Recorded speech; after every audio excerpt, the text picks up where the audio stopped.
All righty. For those of you who are in the back, we're going to begin in 1 minute, so this would be a great time to grab your seat. For the panelists, you can sit here in the front.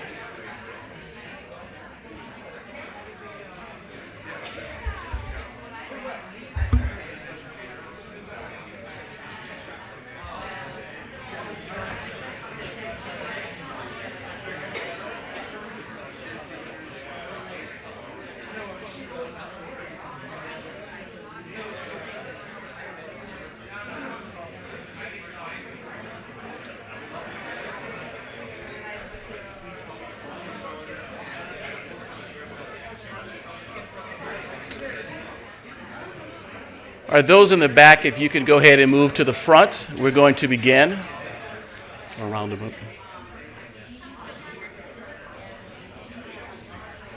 Okay.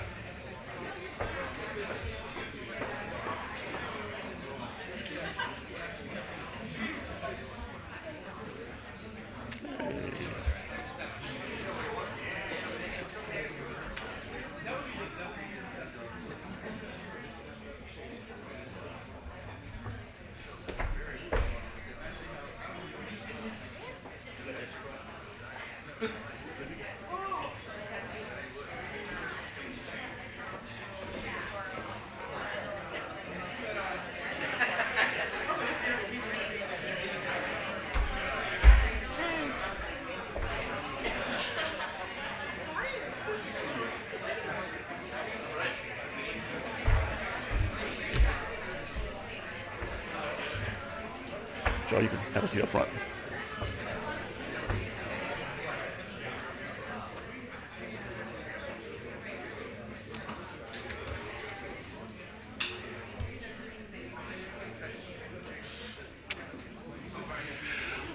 Okay, for those of you who are in the back, this is what I would call the 3-second warning. We're going to go ahead and begin our event.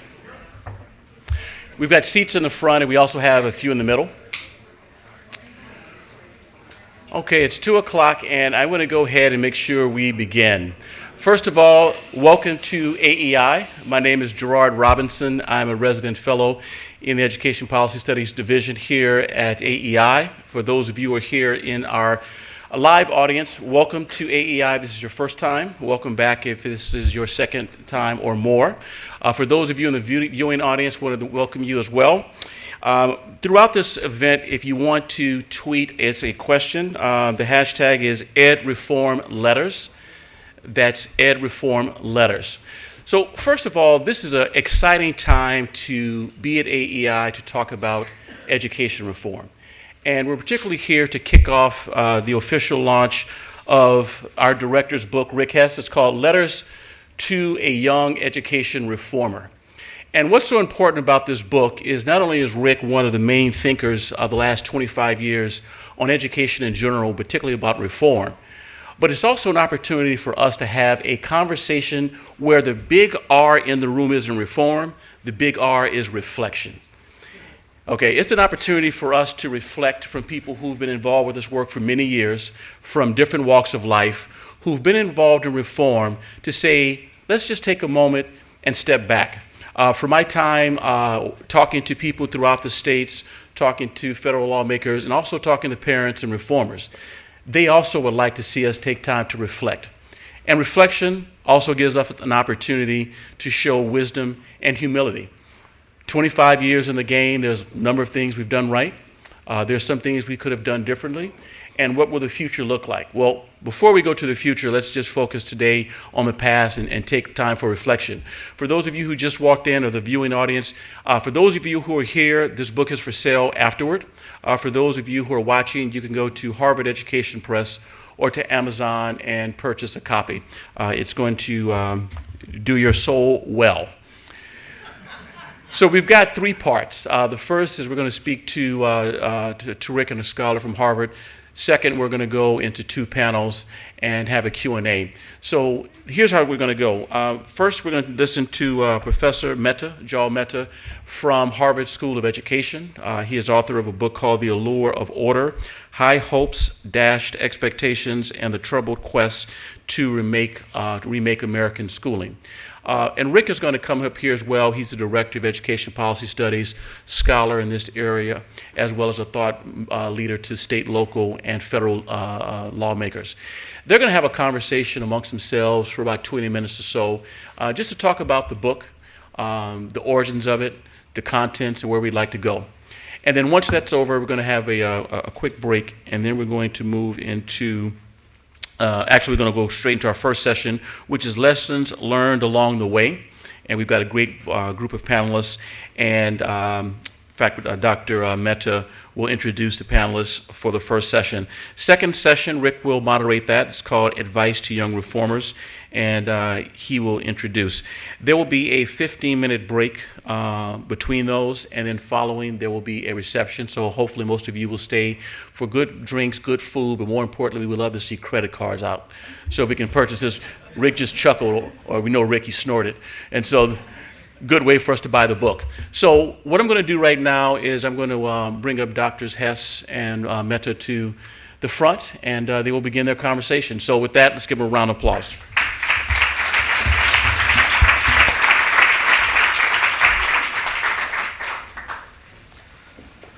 Excellent. Thanks, Gerard. Thanks, everyone, for coming. We envisioned this as a period of time just for me to talk with Rick a little bit about the book. You could treat the next 20 minutes as the sort of Cliff Notes version if you haven't yet read the book. And I'm going to try to also probe not only what Rick thinks, but why. So Rick, the lead argument in the book is about the distinction between what you call big R reformers and little r reformers. What's the difference between those two, and why does it matter? Sure. So first off, if you love the book and you get a chance to check it out, great. If you don't like it, it's Giles' fault.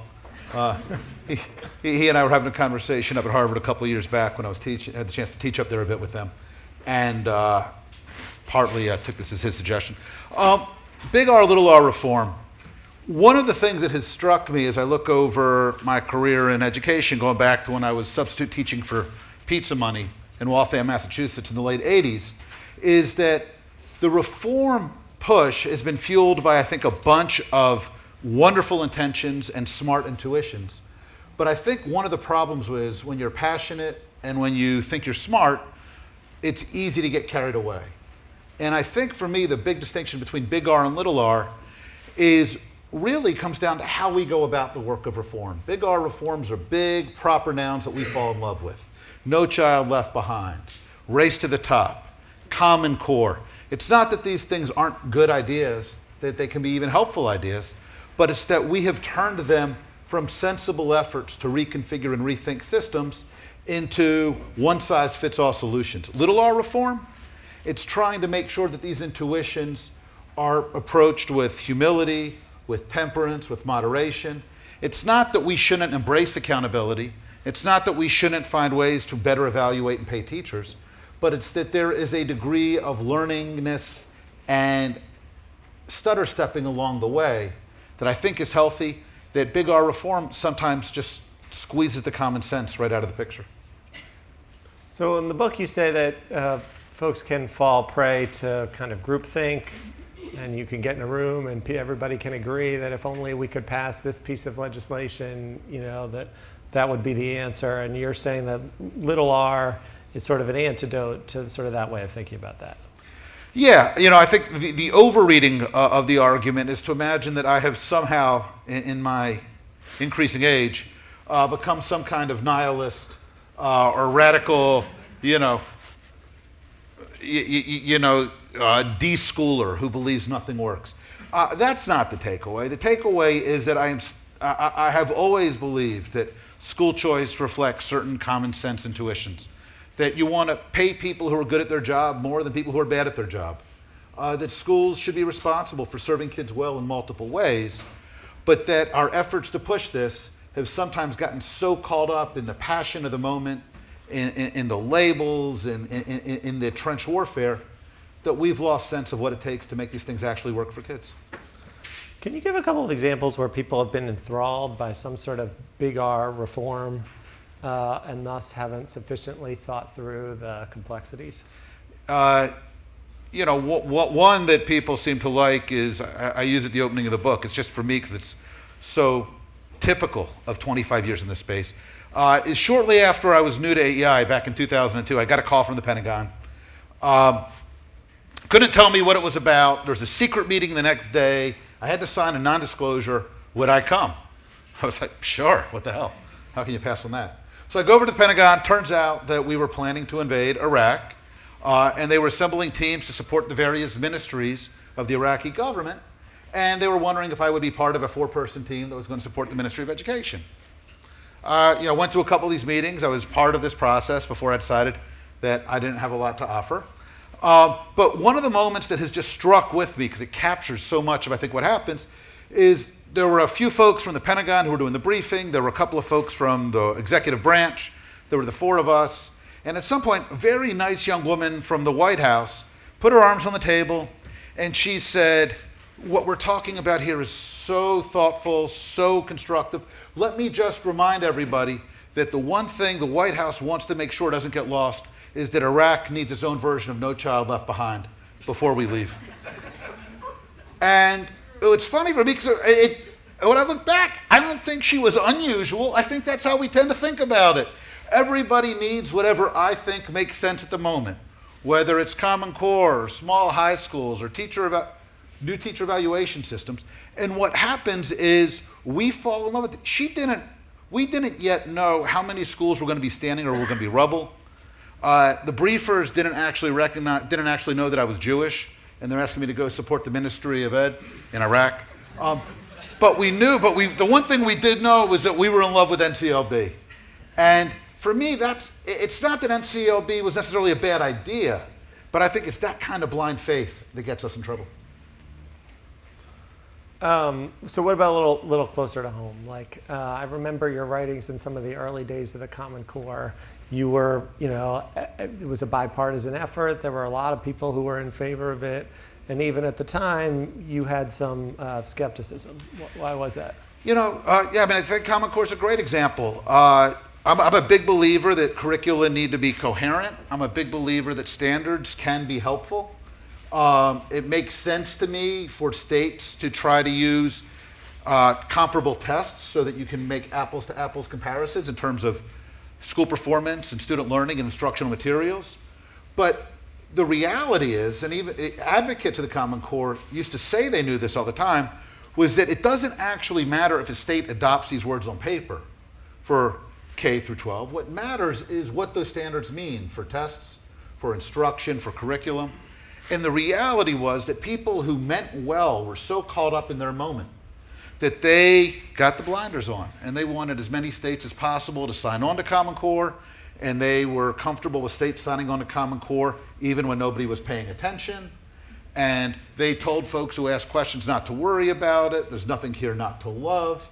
And what happens is, rather than this being something which is done carefully and thoughtfully and by bringing people along, when you do it as a big R solution dropped from on high, courtesy of national experts and major foundations, people feel like this is something being done to them. And then when they push back, if you lash out at them, if you tell them that they're being selfish or narrow-minded or fringe nutcases, shockingly, they don't suddenly appreciate your insight. Instead, they figure that they were right to be skeptical all along. And so I think Common Core is just a classic example of something that could have been cheerfully embraced by 15 or 20 states. They could have done it diligently and carefully if they'd stuck to it and not run on to early childhood ed or teacher eval or free college, but had focused on making this work. That 8 years later on, I think we would be having a fundamentally different conversation about the promise of the Common Core. And also and with that goes the political piece, right? So that something that moves quickly, the temptation is, can we get anybody to sign on through sort of whatever means are necessary? But in the long run, if you look at the history of school reform, you can try to short circuit through the courts. You can try to short circuit by sort of going with the grass tops. But at the end of the day, these are public schools. These are people's kids. And so if you want to make significant changes in what they learn or how they learn it, like, you need to tell them what you're trying to do and why, and you need to go out and debate it with them. That's the smaller intuition that, I talk about in the book. Policy is really good at making people do things, and policy is really good at making people not do things. So if you want to build a school or you want to limit class size to 24, policy is great. However, when it comes to most of what we talk about as school reform, improving standards, turning around struggling schools, improving teacher evaluation, these are things where it matters much less whether you do them than how well you do them. And the big problem is policy can make you do things, but it can't make you do them well. And in fact, when we have dropped these big R hammers on schools, we frequently not only not made sure we had the buy-in to do them well, we've wound up creating combat zones in schools where teachers feel dug in and entrenched, and reformers, rather than feeling like they're working in partnership with schools and communities and parents, sometimes feel like they're at war with schools and communities. And shockingly, that doesn't lead to carefully articulated or carefully implemented reform. So where did this perspective come from? Those of us who know you are surprised that you're wearing pants. Long pants. Though I heard from one of Rick's assistants that he brought shorts for the reception. So much like my wedding. Excellent. Too much information. Did you have this kind of iconoclastic viewpoint from the beginning? Has it been shaped through events? Like, how did you come to see the world this way? I think it's three things. One, I think it's age. I think we see things differently as our lives unfold, as we have experiences and we realize that we were really wrong about stuff. And we reflect, hopefully, on why we were wrong and try to learn from it. And I've been wrong about a lot of things, and so it's given me a lot of opportunities for learning. The second thing is, look, I think a lot of people come to school reform because they see schools as an engine for social change. And that's cool, that's great. But they're less interested in the stuff of what happens in schools and classrooms than they are in schools as drivers of equality and opportunity. I get it, I respect it, but the downside is I think it can sometimes make us glib. It can make us slapdash about what actually happens to change teaching and learning for kids. I didn't come to school reform as a social reformer. I came to school reform because I hated school as a kid. I was bored out of my mind. I found it stultifying and deadening. And when I wound up teaching, because I wondered if I could do something different, I encountered so many of the same frustrations from a different point of view. And a lot of my career has been saying, well, why the heck can't we make schools that are as rewarding and passionate, as important as the work that happens in them? And frankly, the third and final thing is I think I'm probably as irrational and as passionate about things as the next person. But even when I am irrational and passionate, I'm always wondering, am I actually right about this? I never quite trust that I know what I'm talking about. And so one of the things that's always made me nervous in life is when I meet people who are 100% certain that they have the answer or act as if they're certain that they know the answer. And so frankly, so much of school reform is filled with people who are smart and pleasant but are sure they're right. And that has always just raised for me some real questions about whether or not they're lacking in fundamental human judgment.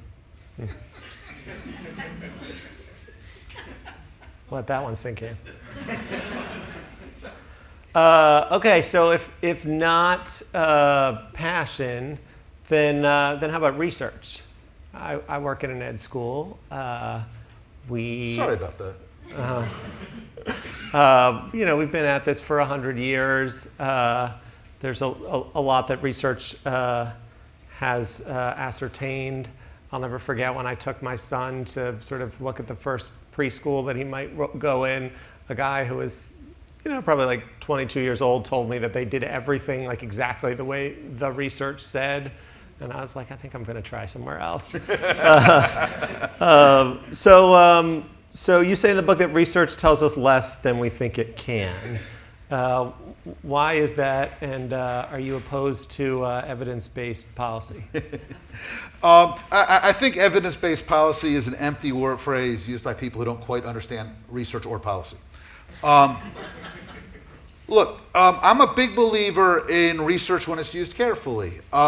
If we're talking about the best way to help a third grader build phonemic awareness, and we have got research on particular interventions that when used for a particular child under very specific circumstances deliver, I'm a huge believer in research. Same is true when we're talking about high caliber drug trials in medicine. Specific drug to an identifiable child under controllable circumstances, sign me up. Problem is, what we're talking about usually when it comes to school reform is a very different kind of animal. It's what they call in health research public health. It's a question of, does accountability or does school choice help kids learn? Well, it depends. What do we mean by accountability or choice? Are we talking about places where choice means new schools will have to spring up, or does it mean moving kids into established effective Catholic schools? Is the voucher amount large or small? Who's eligible for these vouchers? What's the transportation situation look like? Is this a dense urban area or a loosely or a geographically dispersed rural area? School choice, school accountability, teacher compensation, these are not an intervention. These are labels that get used over huge buckets of variables. And so when we talk about evidence-based policy, what we usually mean is one kind of pilot program worked somewhere or didn't work somewhere, and that's fine. The mistake is when we imagine that that gives us clear or meaningful guidance as to these large, complicated policy, tangles that we're trying to wrestle with as a whole. So it's easy to play Monday morning quarterback on things like the Common Core today. You could probably even play same day quarterback on No Child Left Behind in Iraq. What are some of the things that we believe in today that in a few years someone's going to be writing a book saying you were really enthusiastic about it, but you didn't really think it through? So, I think pretty much anything we get excited about is a candidate. The real question is whether or not we're going to follow through and roll up our sleeves and make these things deliver for kids. Common Core would not have been a big R reform if folks had rolled up their sleeves and focused on the states that wanted to do it and did it great. It would be a very different narrative today. Bob Costrell, who many of you know, who teaches down at the University of Arkansas, asked me about Massachusetts school reform. He said, Rick, is that big or small R? I said, well, if they hadn't have done it so passionately and diligently for the last 25 years, I think it would be a big R blast.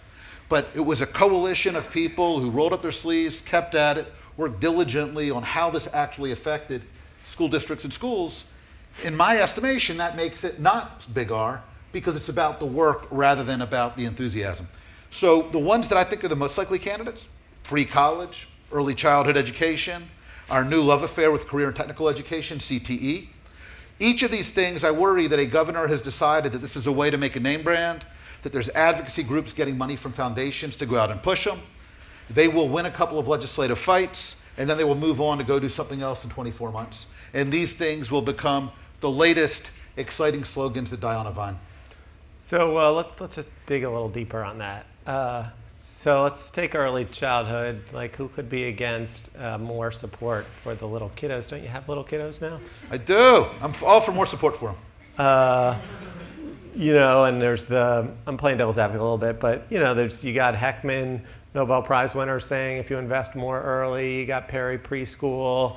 You even got Dave Deming saying, well, Head Start, it looked like a bust, but if you really measure the kids over a longer period of time, maybe it didn't improve their third grade reading, but it centered them socially and emotionally, and in the long run, it helped them. So what's wrong with early childhood? I'm all in favor of it. You usually need it before you get to later childhood anyway. No, look, I mean, the real question, again, is how you do this stuff. Perry preschool was swell. We don't actually know exactly what it was. Remember, a big component of Perry preschool was actually home visitation, which is not a standard part of most preschool models. So when we say it worked, the question is, what was it that actually worked? When Heckman is extrapolating from results for dozens, at most, for dozens or scores of kids, and saying that we can create bureaucracies that will replicate the best elements of this at scale, it's exactly like every other pilot program we have fallen in love with over the last 20 years. I am just as high on early childhood as I am on evaluating teachers well, as I am on rigorous standards for all kids, as I am on holding schools accountable for serving kids well. The problem is that we ask people to be for or against these things. I don't know anybody who's against helping 3-year-olds learn, and I don't know anybody who doesn't think schools should have to serve kids well. The trick is that actually what matters is how we do it, and we often turn that into the least interesting part of the conversation while we're running around having our, media wars on TV. So much of this book, as you can hear, extols the virtues of humility, right? This is Rick with his sort of, wiser, I won't say older, but, just sort of more experienced, humble hat on.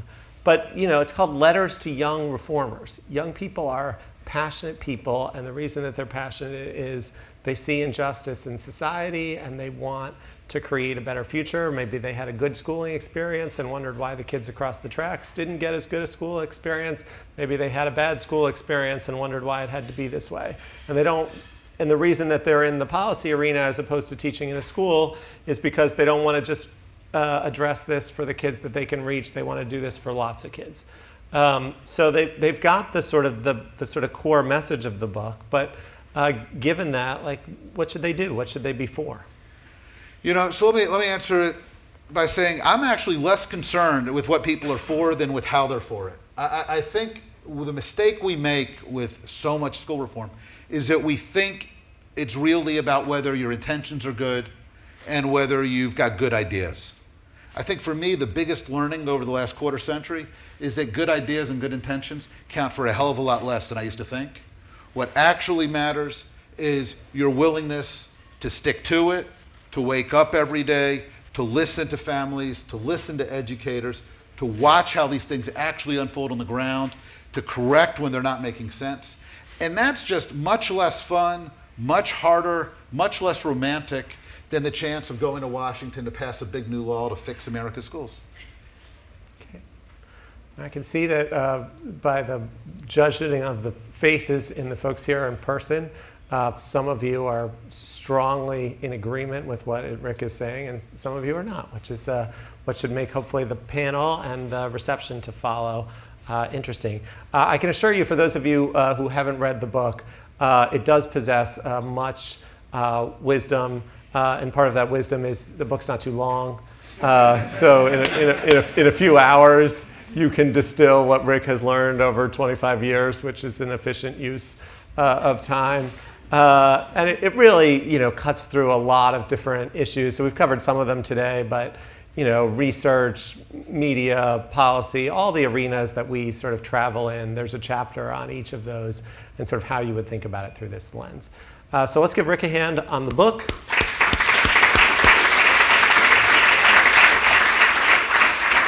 And invite up the panelists.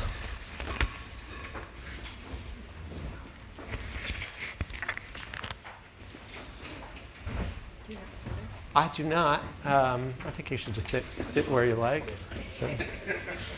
I think that they put my chair all the way over here, but is that right?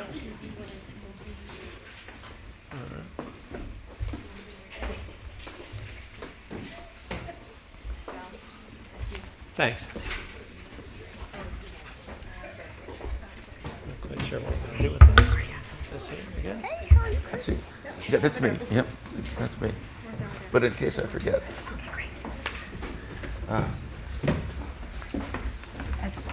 Do you want to take Rick? All right. I think that's you. So welcome. Going down the row from the far end, we have Jean Allen from the Center for Education Reform. Jeannie. Want to just wave hello? How are you? And Mike Feinberg from KIT. Chris Cerf from the Newark Public Schools. Deborah McGriff from New Schools Venture Fund. And Nirav Kings Lynn now from the Laura and John Arnold Foundation, though most of you probably know him through various kinds of work that he's done in New Orleans over the years. Welcome. Okay, so let's just dive right in. This is intended to be a conversation, so feel free to address comments to each other as well as to me. Don't feel like everybody has to answer every question. And if for anyone who's ever seen Rick moderate a panel, I'm not going to be like that. So don't worry about being cut off, but do try to sort of think from the perspective of the audience what they would hope to hear. Okay, so you heard Rick's presentation, and he's arguing essentially for sort of the virtues of intellectual humility, for focusing on sort of how we do things rather than what we do. And it strikes me that sort of reform has been an insurgency over the past 20, 25 years. It's been a movement fueled by passion and discomfort with bureaucracy and the educational blob, in a sense that sort of doing things a different way with passion is key to the future. So should we embrace Rick's call for humility, or should we push forward with what we think is right for kids, or both? Well, there's a false dichotomy, if I've ever heard one.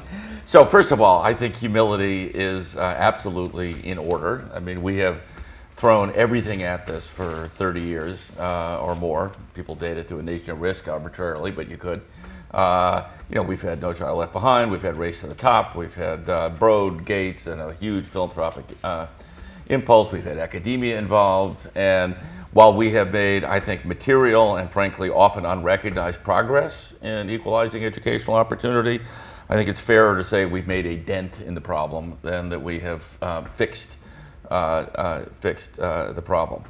On the other hand, I do think that there is a big R playbook that is right and just and is appropriate. I mean, nobody's ever changed anything with a PowerPoint. So if that's the thrust, that's true, right? But things like defining success from the center, that is, that a child should be able to read by the 3rd grade or write a persuasive essay by the 6th grade, that the quality of teaching matters and is something that can be evaluated, that people should be held accountable for student learning, that parents should be empowered with some measure of choice about what's best for those kids. All of those started out as a big R idea, and all of those are right and have made a difference. The fact that they can be bastardized into micromanagement of whether a teacher has a poster in a room or doesn't, obviously is a form of silliness that all bureaucrats, and I guess I qualify, are occasionally guilty of. But I don't want to lose sight of the fact that the big ideas have inherent value when well implemented. By the way, absolutely, so did and does the Common Core. Today, New Schools Venture Fund announced a $5.6 million investment in about 29 schools that are planning to open in 2017 and 2019, with a focus on innovative, student-centered innovation. And it wasn't imposed on anyone. The entrepreneurs who come to us, they have a range of ideas that they wish to implement. The parents and communities and teachers who will work in those schools will come because they choose to be there. We've been doing this work for almost 20 years. And so I do think that at least in our work, we have over time invested in a number of innovations that have made a substantial change and impact on the most underserved children in this country. And we've done that in collaboration with educators and communities. And I think that work needs to continue. It will continue to evolve because, as Rick said, there is always reflection. After you do anything, you're looking at it to see what's going right, what do we need to change, how can we make this better, what are the innovations that will increase the academic performance of young people, and what are the innovations that will also help them develop the mindsets, the habits, and the skills like self-awareness, perseverance, mindset that they will also need to be successful in this world. Go ahead. Specific on the humility, I like to take these 50,000-foot issues and try to boil them down to the 2-foot level issues, and it goes. I mean, it's what great teachers do. When a great teacher knocks a lesson out of the park, you never hear that great teacher say, "It was perfect, I don't need to change a thing." Right? There's always things to tinker with to make your list of keep doing, start doing, stop doing. And I think that holds true as you move up to the 50,000-foot level. And what I like about what Rick talked about with like big R, little r, it reminds me of like it's a joke we hear in our movement about how too often what he's calling big R, I call kindergarten soccer. Where it's like the whole scrum is going around the field chasing the ball, right? And that's what happens too often. I think it's a neat analogy because that doesn't mean that the opposite is not what should happen. It's not like we want to leave the ball alone. Someone's got to go there and kick it, right? But we should be spaced out and do it methodically and not have everyone not all in on one magical thing that's going to fix this everything. How we think about things in balance. I think the challenge to that and to what, Deborah, you were just talking about, so some noble new program or schools that you're investing in innovations. The challenge when I think about what Rick talks about is assuming, which I think I've done before, and many of us do, that that's the new thing and we're just going to wait, right? So we should be experimenting, but then people go, oh my gosh, new schools likes it. It must be great. And it kind of reminds me of what we've done, I think, to the education reform movement and to young reformers, which is to say, we got it covered. We got a group for teaching. We got a group for teacher quality. We got a group for charters. We got a group for great charter schools. It's all covered. Don't worry about a thing. And we have, because we've not been humble enough to say, maybe the minute we create that organization, that new idea, there's actually something better. We have a lot of people joining the movement that assume that there's nothing entrepreneurial really to do outside of those things. That if it had been thought of, Wendy Kopp would have thought about it. Howard Fuller would have thought about it. Mike Feinberg would have thought about it. And so I think that the sector suffers from fewer entrepreneurs of a younger sort because we keep saying, we're great, we got it covered. Interesting. So, Nirav, do you think the playbook that Chris laid out, the kinds of reforms that we have been pursuing over the past 10, 15 years, choice, charters, portfolio districts, creating more space for school operators like Mike, do you think that will get us to where we want to go, or do you think we need sort of reimagining as well as sort of more of the kinds of things that we're doing? Sure. I think I approach this more from how can we create cities, states, a nation that allows for innovations to occur between educators and families. So it's not up to the people on the stage or in this room to figure out what the exact solution is going to be, but it's to create the enabling conditions for that to happen. And in my mind, that's giving educators the right to create new schools, giving parents the option to choose amongst those schools, and then having some level of government oversight over the public system.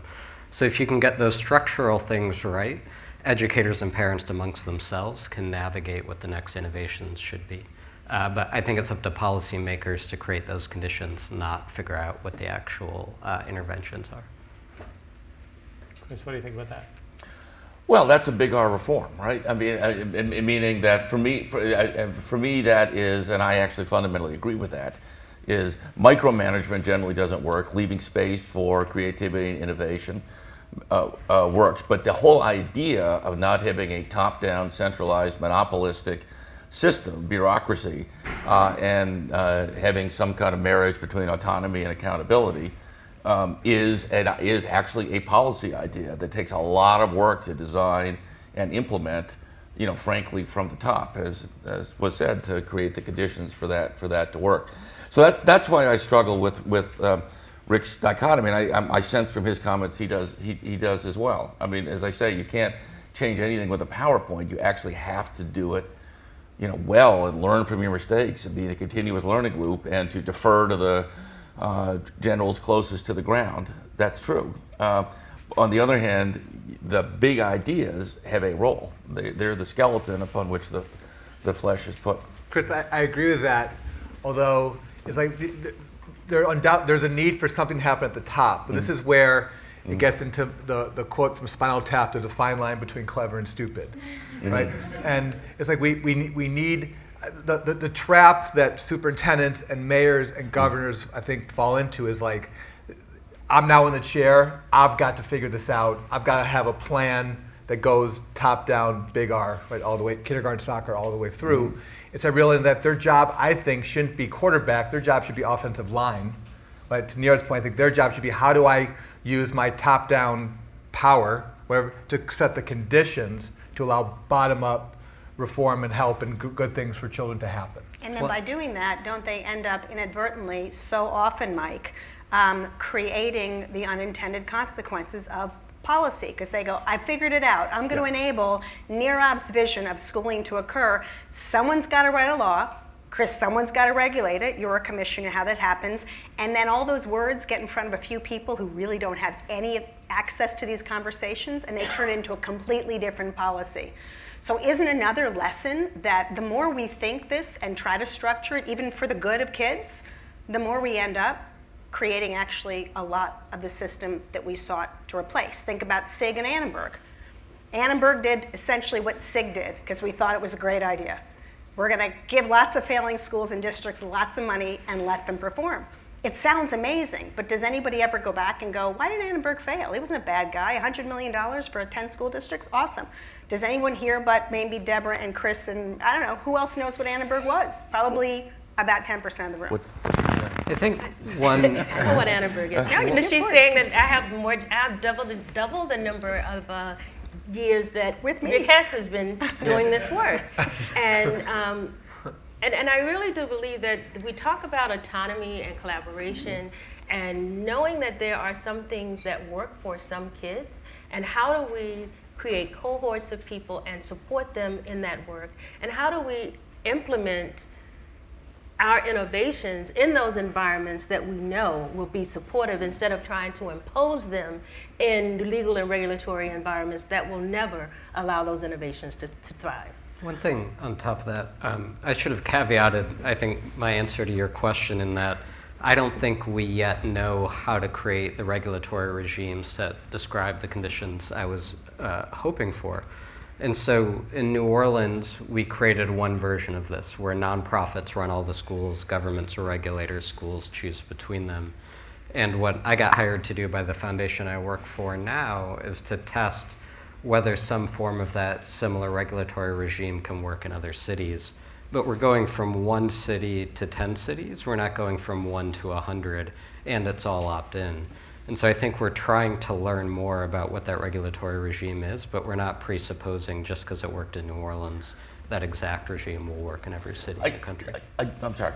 I do want to make sure that we provide some piece of context here, which is that the idea of letting 1,000 flowers bloom and deferring completely to the individuals on the ground has a long and storied history of colossal failure in American public education. So the idea of having, even as I look at the very successful CMOs, KIPP, Uncommon, and so on, I would observe there's been a migration from to a more sort of prescriptive approach to early literacy or early mathematics. That is a centralized decision, right? As opposed to you're going to do a little whole language and you're going to do what you feel right.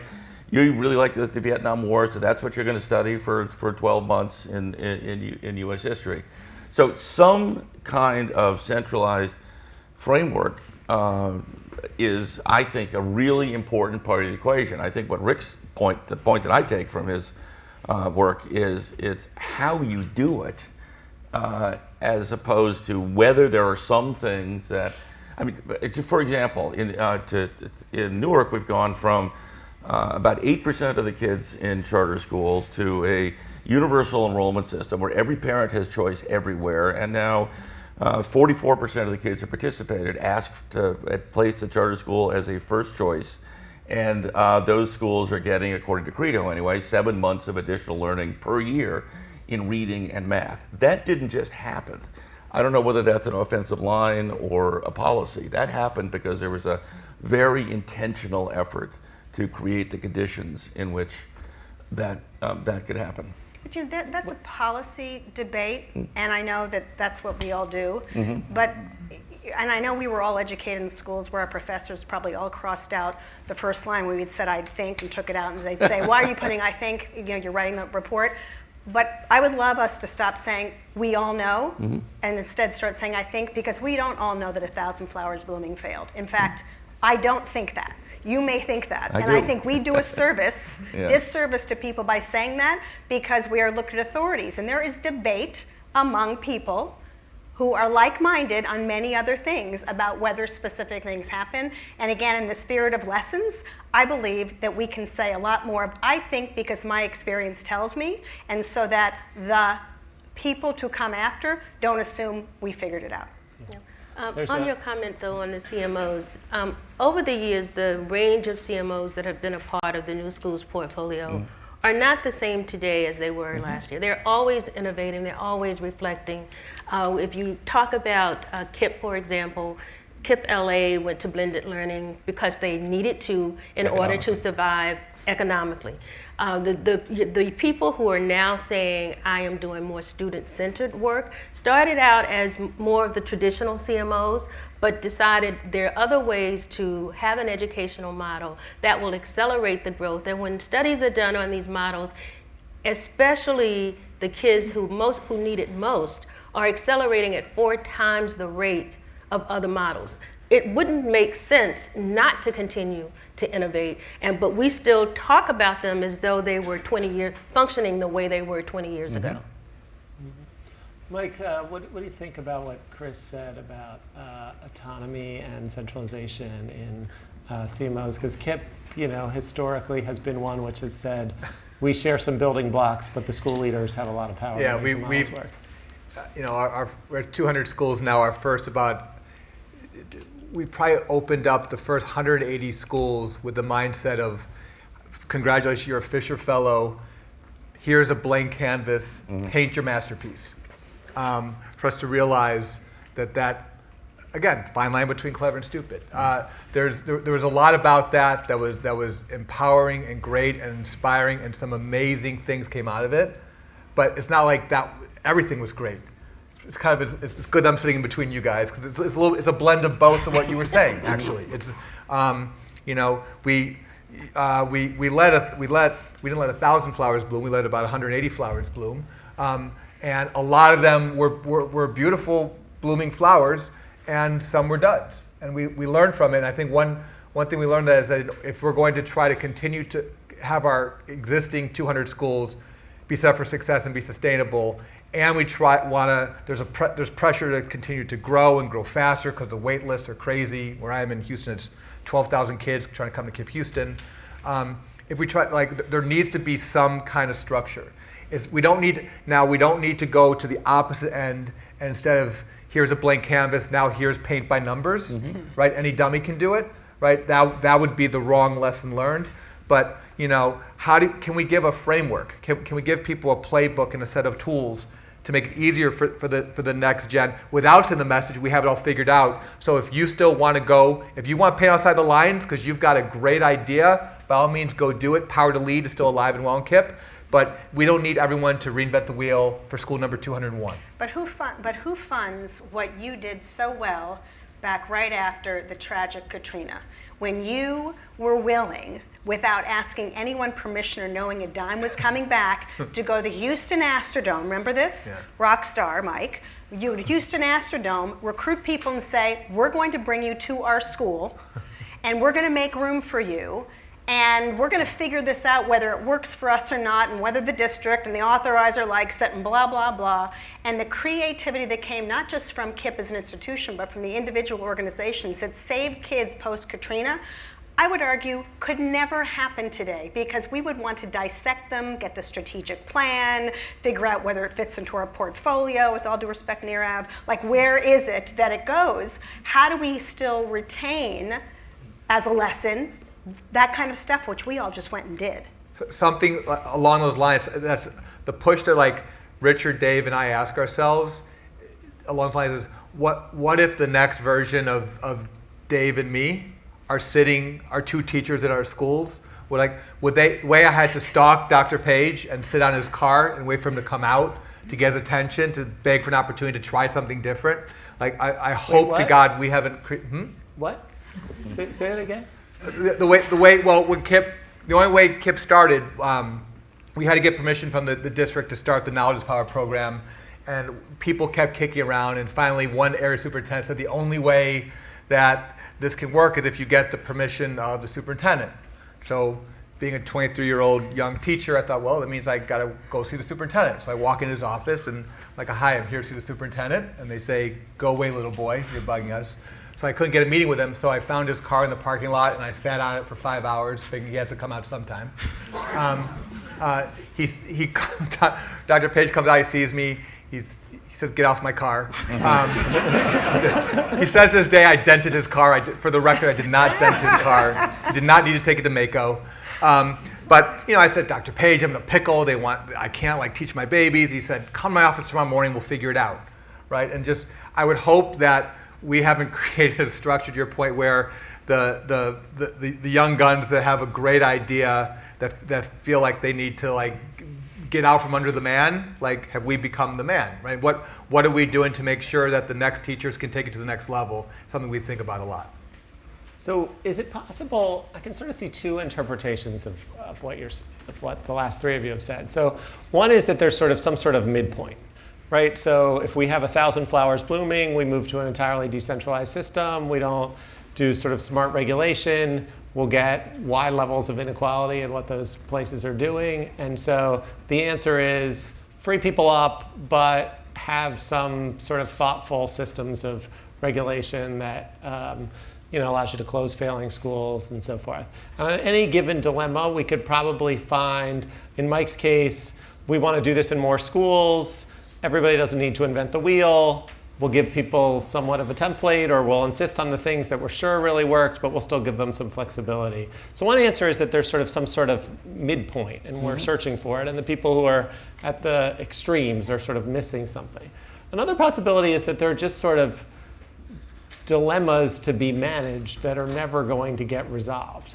And so at a given point in time, it looks like when you decentralize things, it looks like, these people are doing great over here and it's not very good over there. And if only we could, create some rules, not too many, to try to indicate to the people over here they really need to do some of the things that the people over there are doing, we can make progress. But you go down that road for a while and then all of a sudden you got people saying, hey, to do what's sensible for my kids here, your rule is getting in the way of what would really work here. So do you think that we're in this, do you think it's a cyclical thing where we move back and forth and any given solution opens up some problems and will lead us to a new place? Or do you think there are sensible midpoints that will solve some of these problems? I think there's a constant creative tension, and that's where we're going to live, because Jeannie's right that just thwarting innovation by saying you have to fit some predetermined approach does not allow for circumstances like Katrina, and it doesn't allow for things like, is Diane here, but things like going on at Summit in Southern California, Northern California, I should say. On the other hand, I could tell you I was several lifetimes ago, I was Deputy Chancellor of the New York Public School System, and despite all the bad talk, the new small schools movement in New York happened amazingly successfully, and every objective study has reviewed it. And there was such an intentional approach to interviewing potential school leaders, to deciding whether they had their act together in terms of some educational theory. By the way, they weren't all the same. That there was a very careful, calibrated approach to giving people the privilege of running a public school, and it worked fantastically. As opposed to, if you show up, we're going to give you a ticket, good luck, which I don't think, I think that's was one of the challenges of the early phases of the charter movement. So I think there's a middle ground here, and I think that it's either this or this is never going to get us to a point of resolution. I do think. Go ahead, Nero. I do think there are pretty different visions probably represented on this panel that we don't know which ones are right.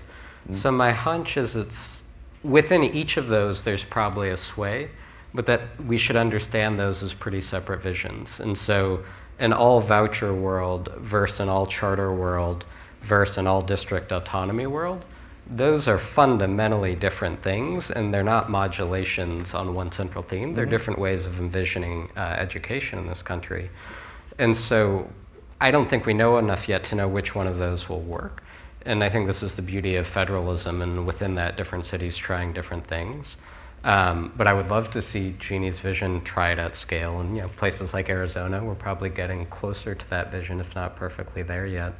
And in some of the cities we're working in, we're getting closer to the old charter model and trying to figure that out. So I think it's an exciting time in that sense because we don't know. And I think we should take advantage of the way our country's structured to test these different regulatory regimes. I wasn't quite in the silos of the various governance structures, but I was thinking more, let's just think about the charter world, for example.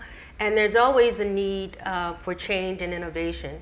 And in a city like DC, you work with the chartering authority that will bring the charters together, and they will problem solve what the solution is going to be. Or if you're in Denver and it's a district charter partnership, they work together when they're going to establish a citywide open enrollment. It's not the superintendent or someone at the top saying, this is the only way to get it done, and I'm imposing that.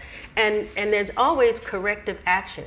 Simply because you meet today to talk about what it should be, you have to continuously meet as you implement the strategy and make continuous changes. And in those cases, performance for children, satisfaction for educators, and engagement of community will be highest. So the title of the book is Letters to Young Reformers. Could you each share something that Mike gave us one example when he told about sitting on Rod's car. Maybe your examples aren't quite so stark. But an example where you needed to do something to make an idea happen that might not be visible if you just kind of read books or followed along in the newspapers. Like, take us a little bit behind the scenes and sort of tell us a little bit about kind of what it takes to make reform. Well, this is a broadcast, right? So I'm a little worried about this. But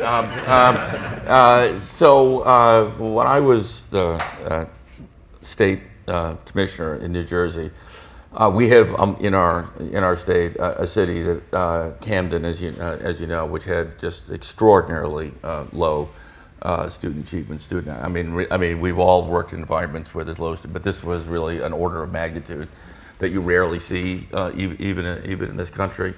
And so we ended up taking state control of it and hiring this extraordinary guy, Payman Rahanafard, who is now the superintendent, doing a great job. But what happened behind the scene was, this is the kind of thing that when you do generates incredibly high decibel resistance. Issues like democracy or home rule or the racial issues that are not far from the surface. And we also have shall we say, a very active and powerful state union that resists anything that sort of messes with the existing order.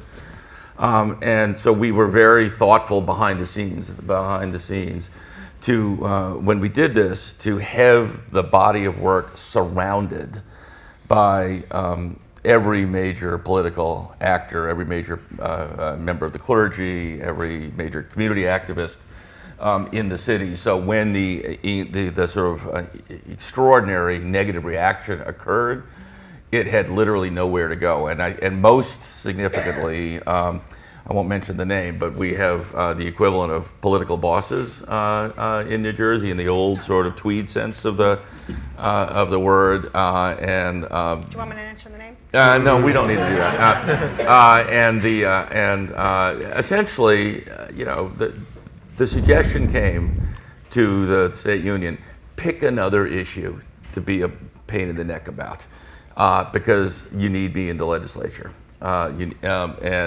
and that's what happened. I mean, yes, it's not entirely quiet, but anyway, that's the kind of thing that is sort of stage setting for a body of reform. I do a lot of stuff behind the scenes, so it was hard to pick one, but this is germane to both the discussion and some things in recent history. So No Child Left Behind was being negotiated, and I've always believed that words matter, and necessity is the mother of invention. If you read enough laws in yourself, because you don't really have a lot of staff, you learn what to look for, and some of you will remember this in this room. So we found a line that basically allowed all these charter schools, regardless of their authorizer, to report through the school board.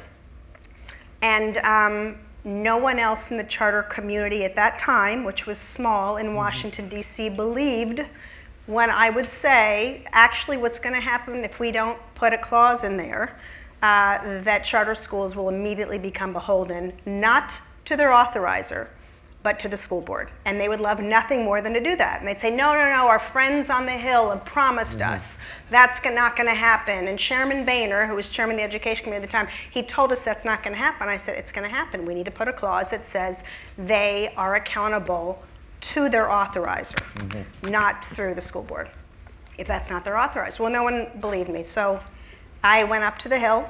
I found friends who could get me in front of members.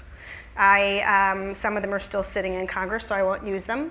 They literally took me to the floor, and I explained this directly to the chairman of the Education Committee, who said, that's the most ridiculous thing I've heard in my life. And then I explained it to 2 more people, and then they took me to 2 more people, and by the time I got back to my office, the chief of staff to the speaker of or the then later speaker of the House was saying, how dare you disrupt our magical blah, blah, blah, and we've been working on this, and everyone from Checker Finn to so-and-so has told us we're okay, and how dare you do that, and now I'm going to have to unravel this. And I said, no, you're not going to unravel it. And it got done. And so it was a hue and cry for many, many months after that, but sometimes you just have to go on your gut and do what it does, and you don't listen to the lobbyists and the staffer who are trying to, protect their own little turf. And for KIPP, I'm thinking about probably 2003, the time we had about 30, 35 schools, all either full-size or going to full-size middle schools, 5th grade to 8th grade. And remember, at KIPP Foundation, I said I've got a couple thoughts. I think it's really important that we first start high schools. And people, there was an uproar in the room, and we're going outside our lane, and we don't know how we're going to handle all the sex, drugs, and hip hop, and and I said, well, if sit down, because if you don't like that idea, the other idea is we also need to start primary schools at the same time, and people were having strokes, and how are we going to do it? And I said I tried to first just kind of convince everyone that the high schools would simply it was mission driven. It was we're providing kids with the academic skills, intellectual habits, and qualities of character they need to be successful in not just in middle school, high school, college, and beyond. And as we've grown ourselves into the problem of there's not enough seats in great high schools, public and private, for us to send the kids to. We better start increasing the seats ourselves instead of hoping to God someone else does it. And so got them there. And then primary school, it was still it was just for us, it was very controversial, and I just went ahead and did anyway in Houston. That's what KIPP Houston does. And we started our first primary school, and within 6 months that everyone came to visit, they would look at the pre-K kids and think about these kids 6 years later, and they would go, ooh, we want that too. And then, so now we today have almost as many primary schools as middle schools. We'll probably be fully caught up in about 2 more years. And I think we're opening our 30th high school next year. Yep. All right. So another theme of Rick's book is the way that his own views have evolved over time. At the Ed School, we call this I used to think, now I think. I used to think X, now I think Y. Would anyone care to venture something that they used to think and something that they now think, and tell us a little bit about how their views evolved on that issue? I think. In the early years of my career in New York City, in the 70s and 80s, I was a real fan of the Effective Schools movement and Ron Edmonds. Actually, when he passed, did a redesign of a middle school and named the school in his honor. And one of the things that he said was that we know all that we need to know to effectively educate all children. And the fact that we don't is because we don't have the political will. I used to believe that. I also believe that all of the things that I wanted to see for children would happen in my lifetime. And I don't believe either one of those anymore. Kids know how to learn in more ways than we know how to teach. There is so much to learn. And I just don't think if I live to be 90 or 100, it's not going to happen in the next 20 to 30 years. I have such an array of things that I no longer believe. I'm not quite sure where I'll pick one. I used to believe that this country was united around a vision of equalizing opportunity, and that people were organized across the nation around believing that it was a moral wrong for children's birth circumstances to determine their life outcomes, and that we should take any measure possible to try to address that inequity. I stopped believing that a long time ago. I think we do not have a unity of purpose around that. I think that that often when there's a conflict between that value and other values or other interests, the former value gets subordinated. Probably nothing makes me madder in life than when you have, my wife would kill me because I'm about to make a gender-based reference, but it happens to be typically suburban housewives from very affluent districts who are advocating against empowering parents with the opportunity to choose what's best for their kids and getting a real audience in the legislature, or advocating against having equal and high standards for all kids, whether in an affluent district or in a poor rural or urban district. I have too many experiences that have led me to believe that there is not anything like a shared unity of purpose around what I think probably in one way or other brought all of us into the field. And if we don't recognize that, then I think it's possible to really delude yourself in the political process, which is a very important part of this work. I'd love to get some more answers on this, but before we do that, Deb, can I just go back to you for a second?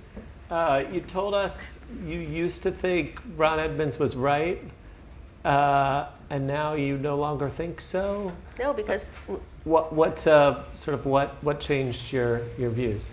because every time we discover something that accelerates the performance for kids, it was something that we didn't know before. And so simply saying that there are 5, I was just thrilled that we were able to identify schools that were instructionally effective for poor kids. But simply knowing that these schools had 5 correlates didn't mean that the person down the street could take those 5 ideas and implement them well. And I think for young people to have what they need to live in this world, they need a lot more than they needed in the 70s and the 80s. And Chris, same question for you. What were some key things that changed your views about the nation's willingness to support real equal opportunity?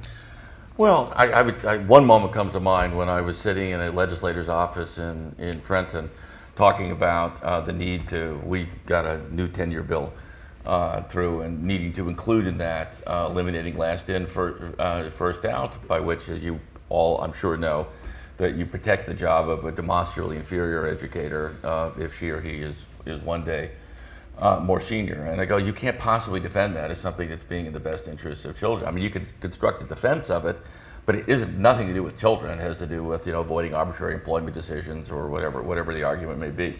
And and the legislator sort of turned to me and said, I cannot tell you how fundamentally I agree with you, but I'm not going to put my career at risk by voting against the union. So that's a moment where you go, there is a collision of values, a collision of principles, and the one that has to do with equalizing opportunity gets overwhelmed by other interests. Thanks. Mike? I think for me, a big mistake I made on what I used to think, and I kicked myself for not having caught this earlier.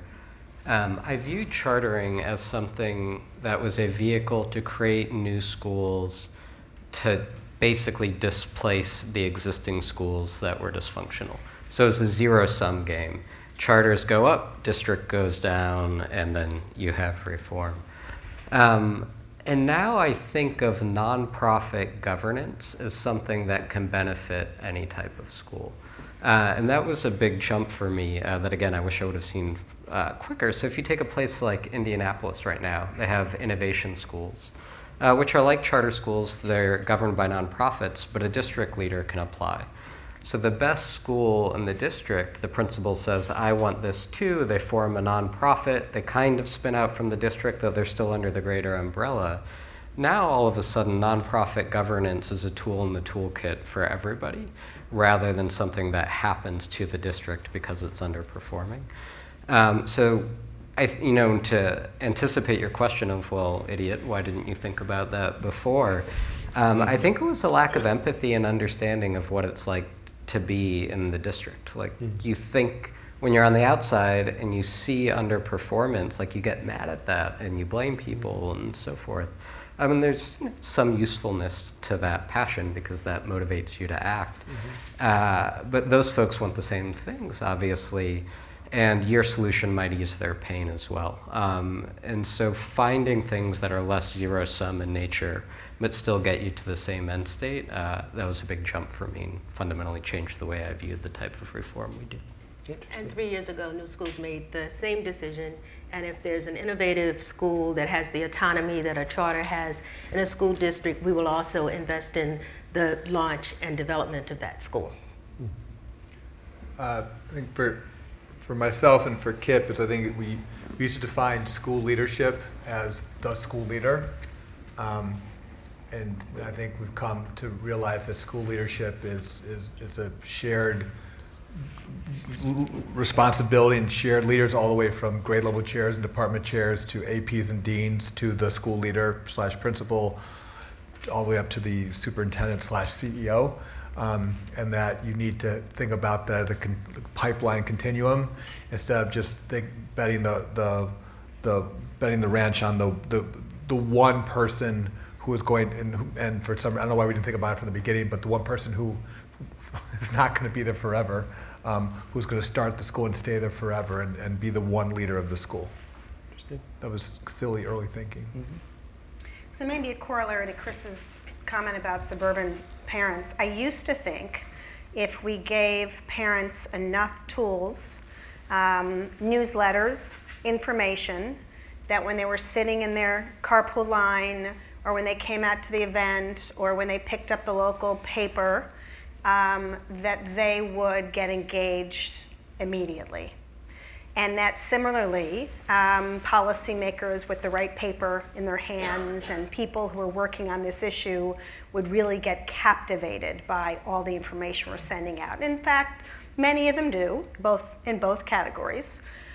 But I now think that literally, unless you go retail as opposed to wholesale, person by person, and understand the complexities of the lives they're living at the time you're talking to them, we won't get anywhere.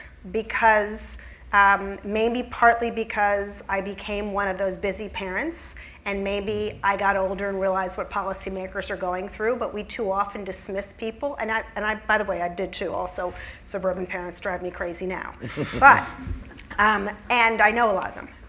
And we still want to change their minds. But when you spend time with them, talking to them and understanding where they are, same with policymakers, you get farther, but it means that they're not just going to pick up your newsletter and they're not just going to read what you sent and they're not going to show up at the meeting you spend a lot of money on coffee and donuts to get them to.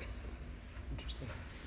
I'm doing a study with a doctoral student where we've been interviewing people up and down a vertical implementation chain, so teachers, principals, districts, and state folks.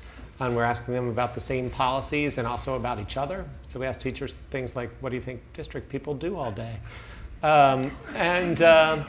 Interesting things are, the people on the ground have pretty unflattering stereotypes of people further up the chain. People further up the chain, for whatever you might think of them, many of them were teachers and principals, so they at least understand more about what teachers and principals were doing. But the only examples of where teachers and principals had positive things to say about higher-ups was when they'd had significant personal contact, and often when that personal contact involved someone at a higher level humbling themselves in some way, like coming to the classroom and playing with the kids on the floor, or writing a thank you note, or something which sort of indicated that status was equal, and they really appreciated that. So just to pick up on your point about the importance of personal contact. Okay, so I have one more question, and then we'll open it up. You all have been very patient. So as you know, the last 3 to 5 years have seen two really important sets of events around race. The first was the very public shooting of a number of unarmed black citizens by the state, and the subsequent creation of the Black Lives Matter movement, and more generally, conversations that have been going on among people of color about policing, race, justice have become more visible to the kind of larger white community. And then the second event is the election of our president, Donald Trump.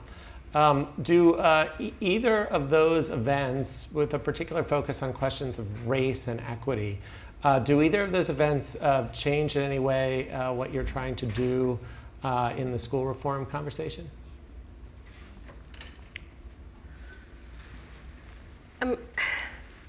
I was in kindergarten when Brown versus Board of Education passed, and I spent my entire K through 12 career in segregated schools in Virginia. And I was very fortunate because other cities in Virginia closed schools, and kids had to move to live with relatives in order to attend school. I did my student teaching in New Canaan, Connecticut, because that community wanted to bring into the community people of color so that their children would see black people beyond the people who served them. And they came to historically black colleges to recruit us. I went to New York City because the African American Teachers Association came south to recruit people for District 13. This is something that I deal with forever. These things are examples and a continuation of the struggle, but they were not like, oh, I woke up because of these two events. Yep. I stay woke.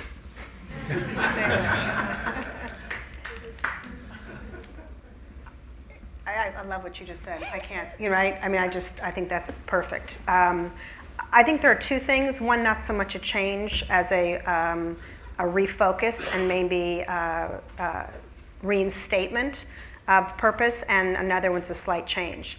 Like Deborah and many of the people on the panel, we worked with people of all colors, stripes, shapes, sizes, diversity, and never thought it was like, wow, this is so cool, we're in the room with different people like us. It was just, we didn't talk about our differences, it was just, let's put a bunch of people in a room and see what we can do. And there were a lot of great strange bedfellow relationships that didn't get into discussions of race, but it was inherent that I'm at the table because of that. And I just think that needs to be restated over and over again, to Deborah's point. Something that I think has changed slightly in our work is the swath of people that ushered in this administration, many of whom had not shown up at polls for a long time, many in rural communities, some of you have heard me talk about this, have been left out of conversations for whatever reason. They are that hillbilly elegy picture. And they are 25% of our country, both in terms of representation as well as illiteracy. And so there are people out there who want to make a difference for their lives, whether you agree with how they're choosing to do it. And education is not nearly as accessible, and I think we have ignored the rural communities and the rural nation, if you will. And we're trying to really focus on how to help them. I think for No, go ahead. one small thing, and everybody has to figure out how they play their part here in the seat they sit on these incredibly complex issues. I think one thing the education reform community hasn't done that we're starting to do is actually fund organizations that are led by parents of color as the management of the organization. So instead of funding an advocacy organization to then go and organize families, which is important too, actually letting an African American mother from that city be the CEO of the organization that will then be a voice for those families. And that's starting to happen in cities across the country, and I think that's an important step to go beyond just traditional advocacy and to actually giving them the money and the power to speak what's on their mind about their own educational systems. And I do want to add, one thing that New Schools did do as the result of some of the recent work, we took a look at the demographics of the students in our portfolio, and over 95% of the students in our portfolio are Black and Latino and low income. And we launched the Diverse Leaders Initiative, which I co-manage with my colleague Francis Massano, to close the gap between the founders, the CEO level, the C-suite, board members, and the demographics of our children. And our first goal is to at least get 30% of those leaders to be people who are Black and Latino. That's far from the 95% in our portfolio, but that's a starting point.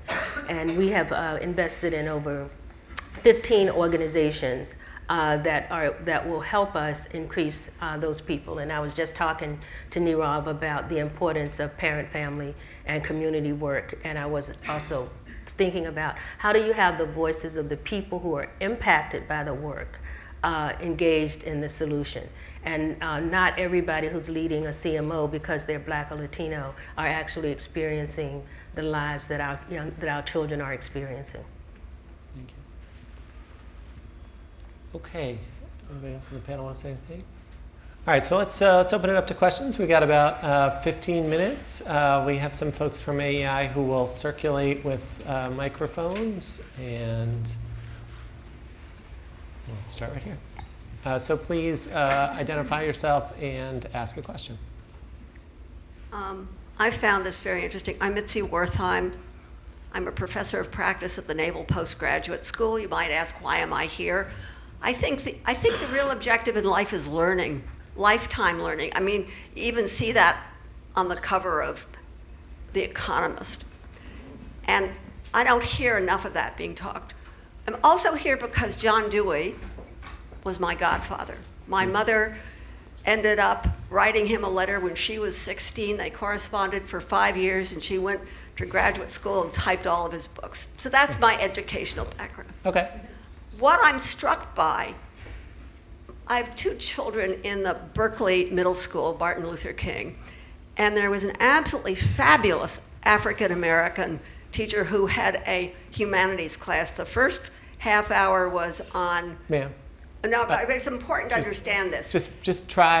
I saw a lot of hands, and we have about 15 minutes, so just... My question is, what he said, I went up to tell him how good he was. He said, isn't it too bad that we are not respected in our society? And I have this sense that since teachers are not paid well, a lot of them don't feel well respected, though I think they're the most important people in our society. And my question for you is, how do we address that? Okay. Who wants to take that one?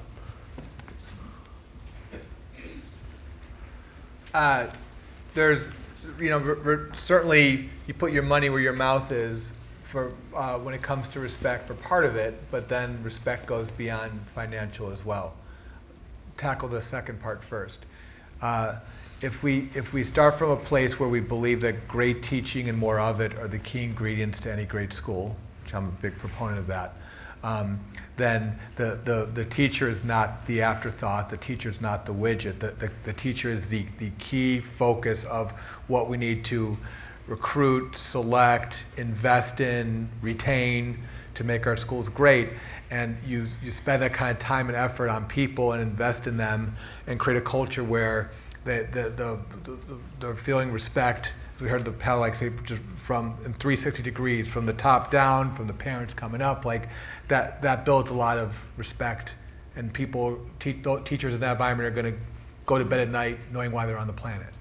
At the same time, while money is not everything, money is something, right? And some districts, charters being a little bit more trying new things or blowing up the salary scales, which is to be disrespectful, saying if we're paying teachers $55,000 to start, which is actually, I think, it's a good amount of money when you're 21, 22 years old. It pays the bills and you can go have fun, right? The problem is 10 years later, when you're getting ready to start your family, and now you're making $58,000, right? That's not showing respect. So how do we get rid of salary scales and create salary bands and start to reward people and empower principals to be school leaders who have more control over their budget so they can invest in these great teachers to keep them in the classroom, not just with respect like I described before, but financially too. Thanks.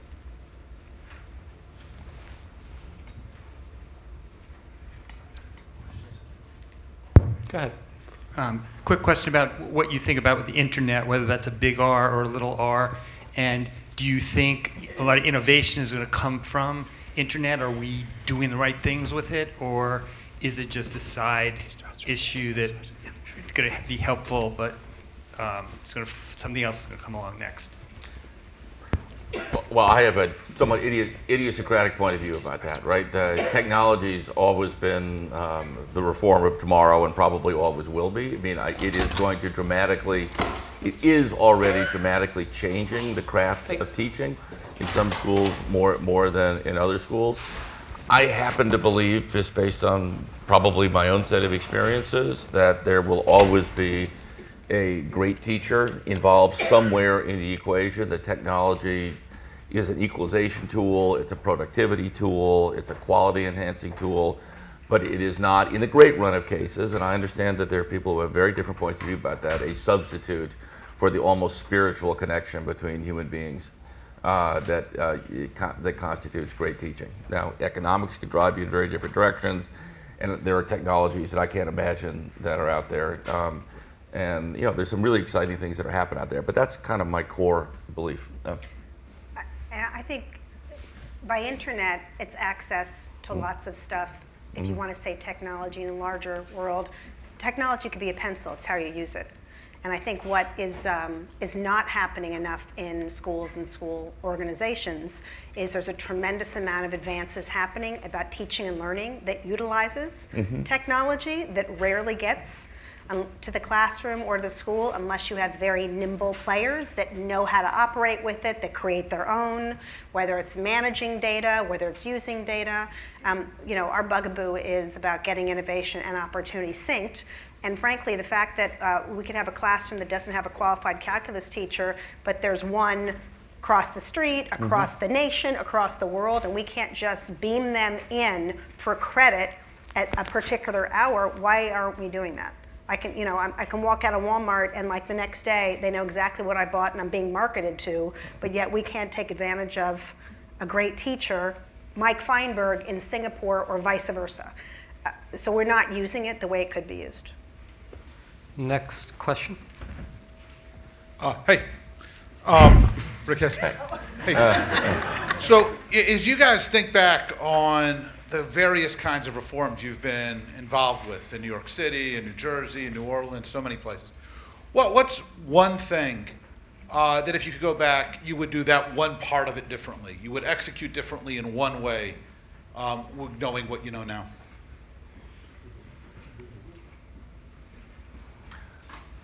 Well, I guess I'll start with this. When I was a young reformer, right, which is the title of your book, I really believed that the injustice was so obvious, and the barriers to change were so embedded, that really what you needed was conviction and courage and the willingness to just sort of keep running at the wall until it breaks. And while I think those qualities remain ever just as relevant today as they do before, I have a much deeper appreciation of, and this is your humility point, that giving people the dignity of being heard, even if you fundamentally disagree with their perspective, and having an inclusive process. The goal of this business is not harmony and consensus, by the way. And the minute you start thinking it is, you're not going to get anything done, in my view. But engaging, including, listening, even if you don't agree, is a really fundamental part of this work, and that's something I've evolved to.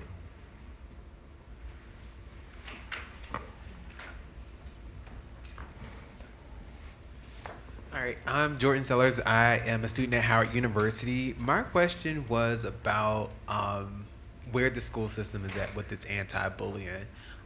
There doesn't seem to be a real teamwork makes the dream work between parent, teachers, and students. And so there's a lot of entitlements like free and reduced lunch that are coming up. These programs that can be do away with, and school children not coming to school with like paper and pencil, and teachers having to solve these unnecessary problems before they can actually start teaching. So there is a perspective out there where education is not being funded, and then programs like free and reduced lunch being a part of that entitlement that can be done away with. I might want to come at that in a slightly different way. I'm happy to talk to you about it later, too. You should be answering this, Mike. I mean, great schools who have high expectations create cultures where those things aren't as present, right? And so they're on the focus of the people who are beginning those schools. And so I think that's why so many of us are structural reformers. And I would just encourage you to get as many opinions about that, to Chris's point, as possible. And just to dovetail on kind of Rick's question too, I think one of the things that, to the question you asked, that are important if you think back about implementation is getting people not just back in those rooms and being more inclusive, but going, my assumption always was that you as Speaker of the House believe such and such because this was the party after your name.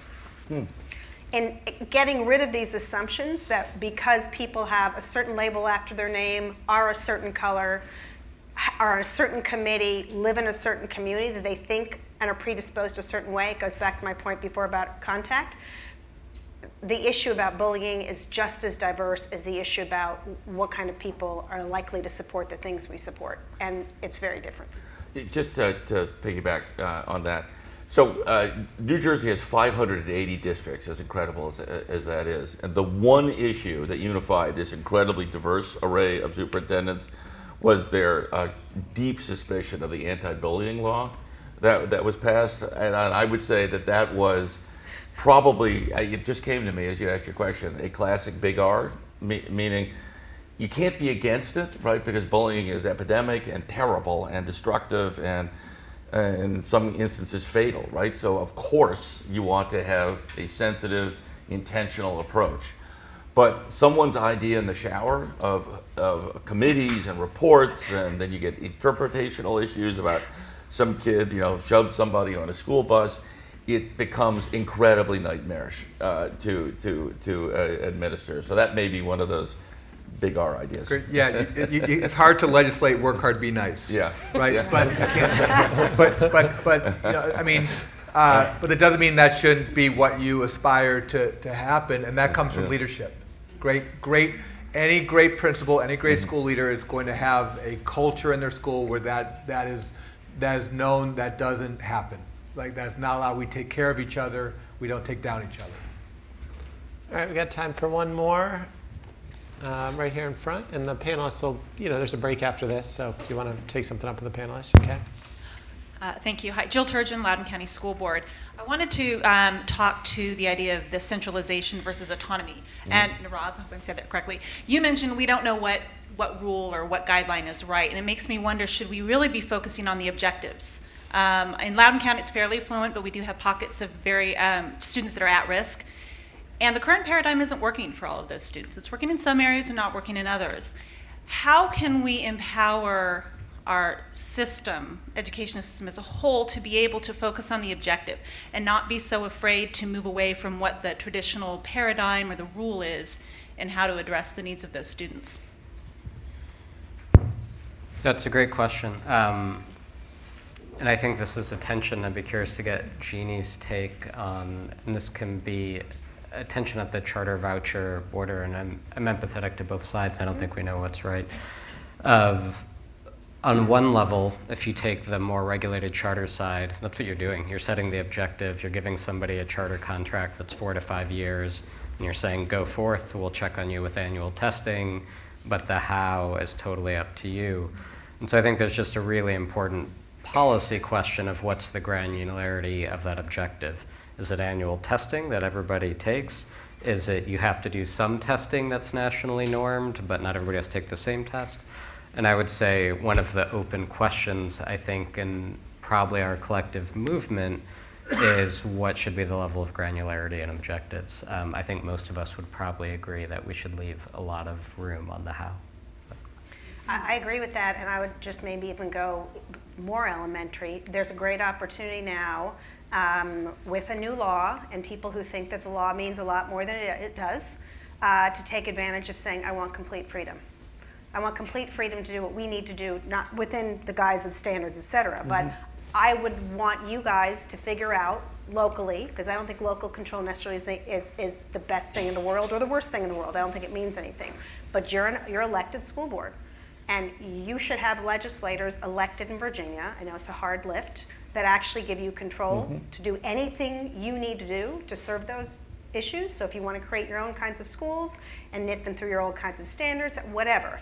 But having a district that actually is truly freed, and the managers up here and the commissioners of the world simply just manage whether or not you are following a certain level of rules but not micromanaging you, I think is what you should have. And I think you should demand it now and sue if you need to. Do that, and this might just be the Texan on the panel up here, but just go do it. That's what I was going to say too. It's like, don't ask permission. Excellent. On that note, let's thank Jeannie, Mike, Chris, Deborah, Nira. Thank you so much.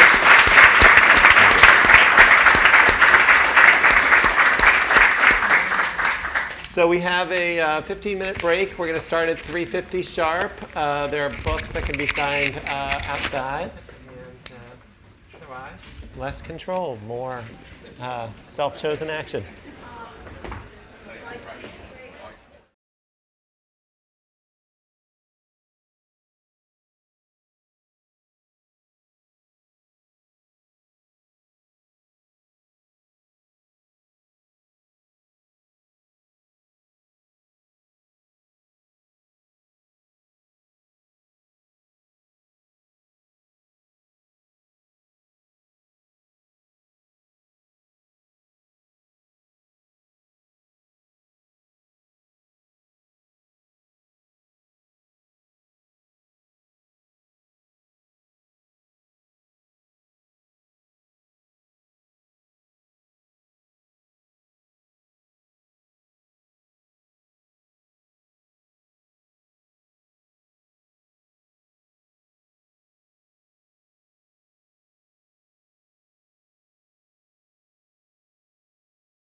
Okay, Rick, you and me, huh?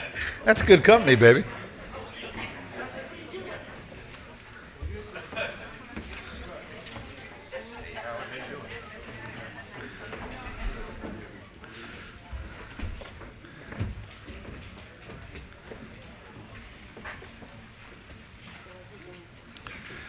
Hey, terrific. I'd like to thank Jal and the panelists for a terrific first session.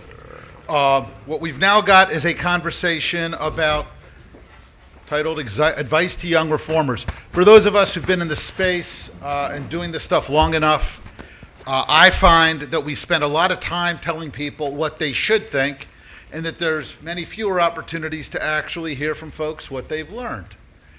This panel is really an opportunity for some folks who have been tackling this work in a variety of ways in these conversations about how do you help other people make change, and about what do we learn? What advice do we share? How do we help people find their way in this work? From the other end of the stage, we've got Alexis Murrin. Alexis is a co-founder and executive director of Students for Education Reform.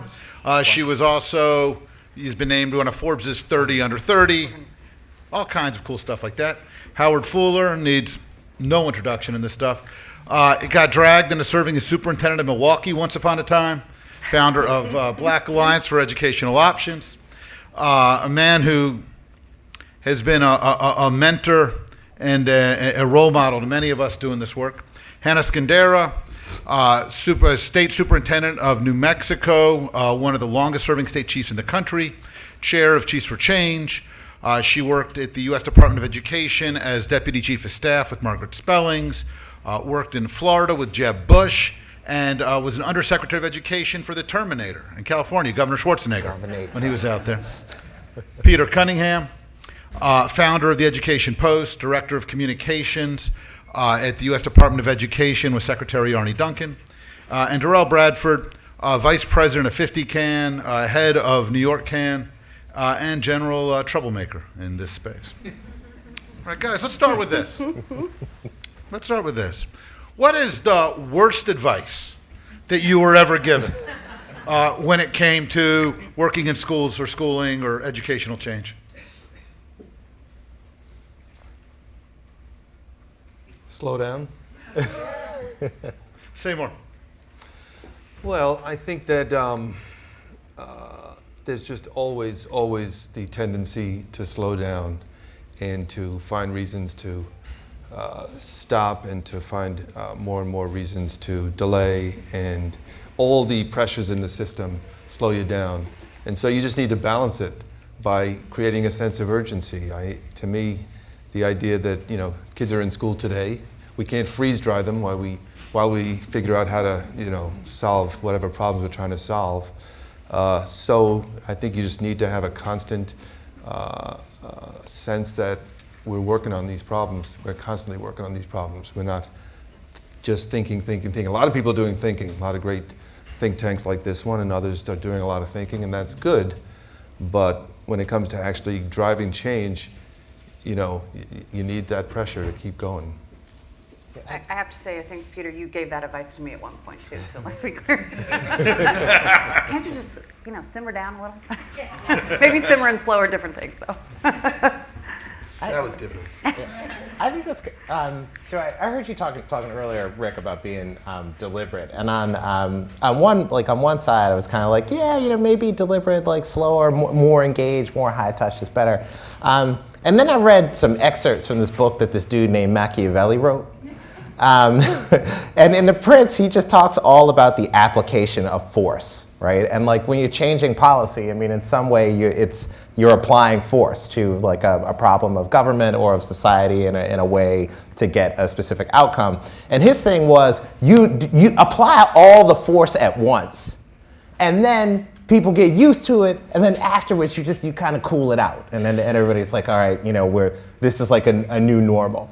And so I thought that actually sort of informed the whole like do teacher eval, do Common Core, do higher standards, do more choice, all at once, because they're gonna fight you just as hard on any one thing, and then you get it all over with, and then you have like the new normal that you can kind of cool it out, and then none of that worked.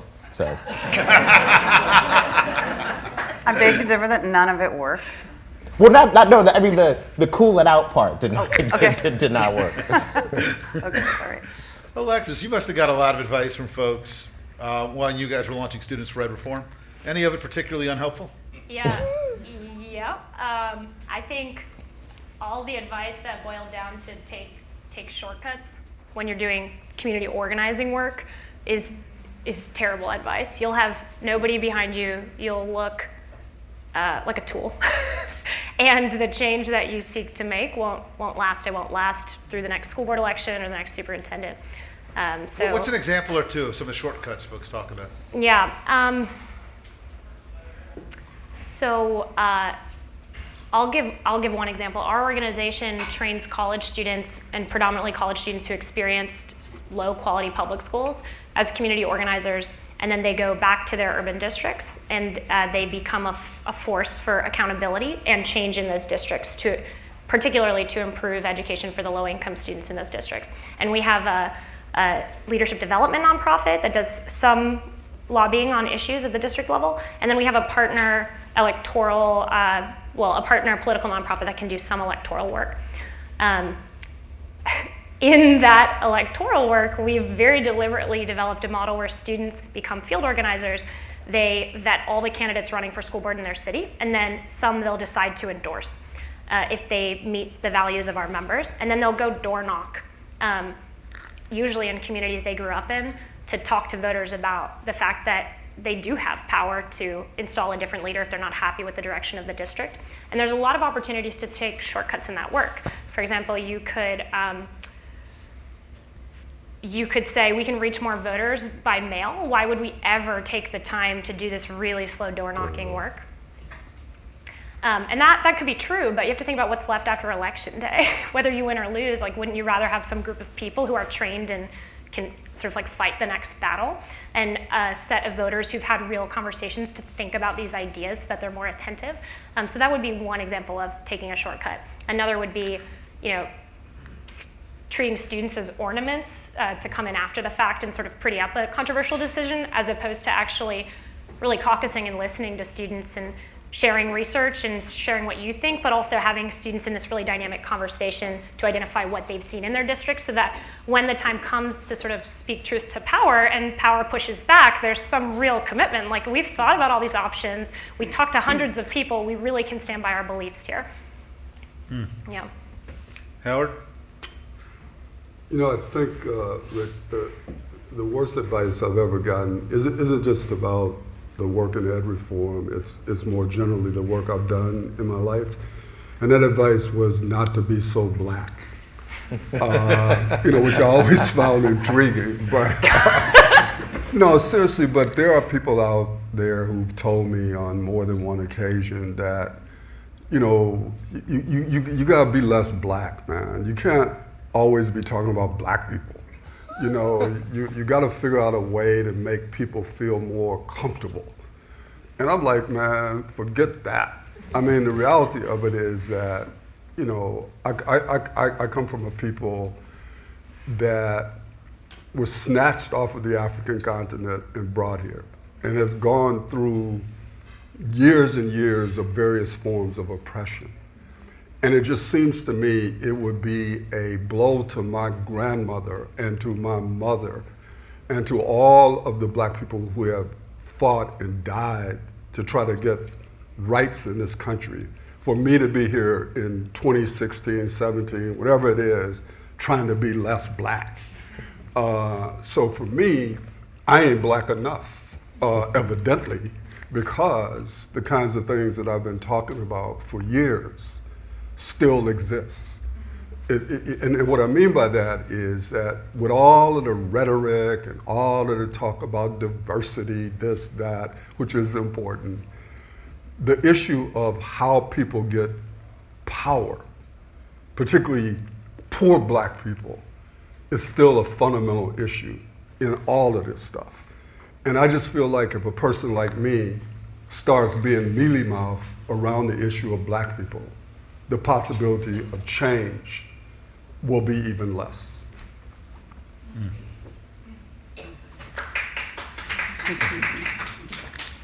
So let's flip the question. What's some of the better advice? What's one piece of especially helpful advice that you've gotten along the way?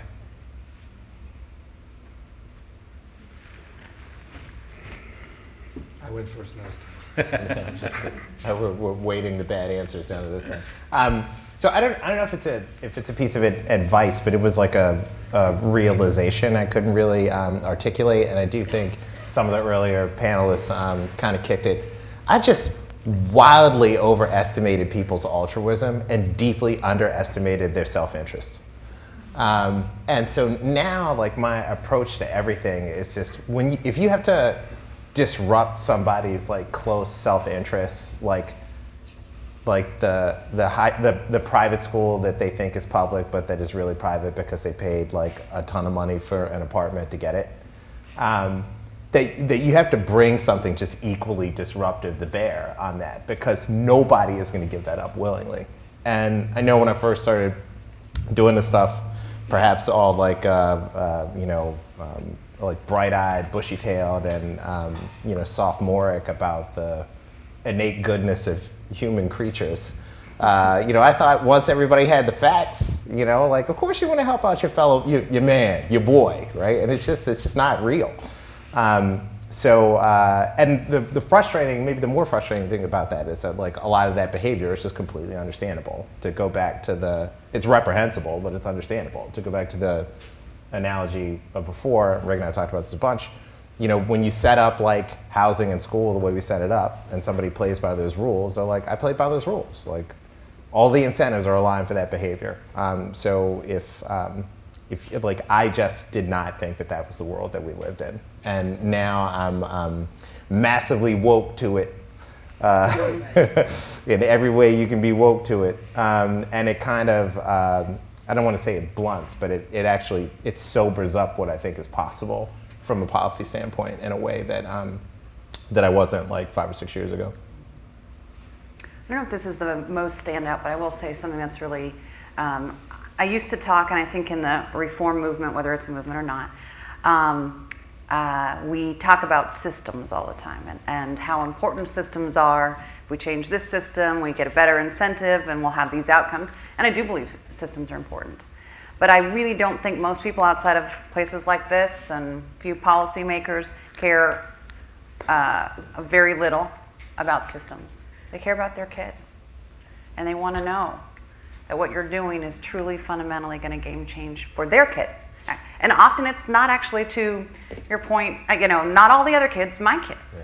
And so if we don't figure out how to talk about our kids, and we only talk about systems, there are ways to translate this, right? It's not that the systems aren't important, but if we're all out there talking about systems and changing systems, I don't think that does not reach actually the people we say we're serving and that we care most about.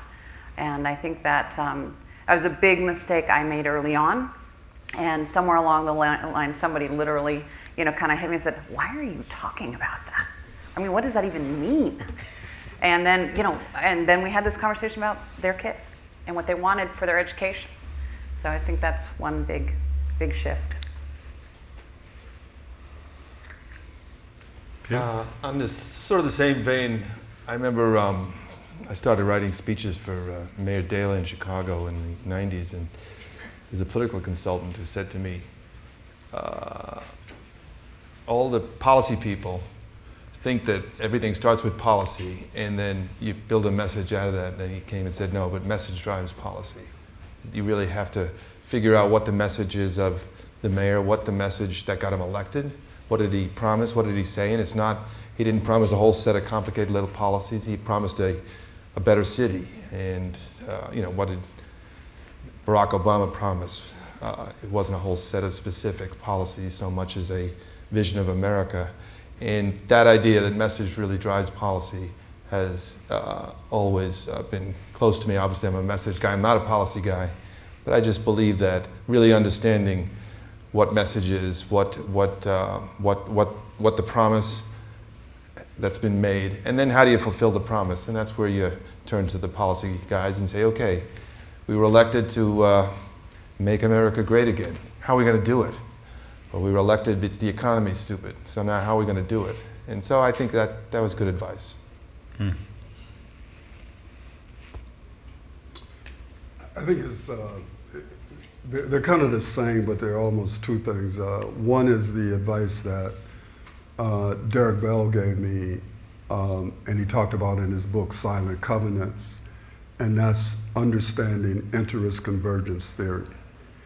And you cannot do social justice work, whether it's education reform or anything else, without understanding interest convergence theory. And the corollary to that we used to talk about in the 60s is, in a political sense, you have no permanent friends or no permanent enemies. What you have are permanent interests.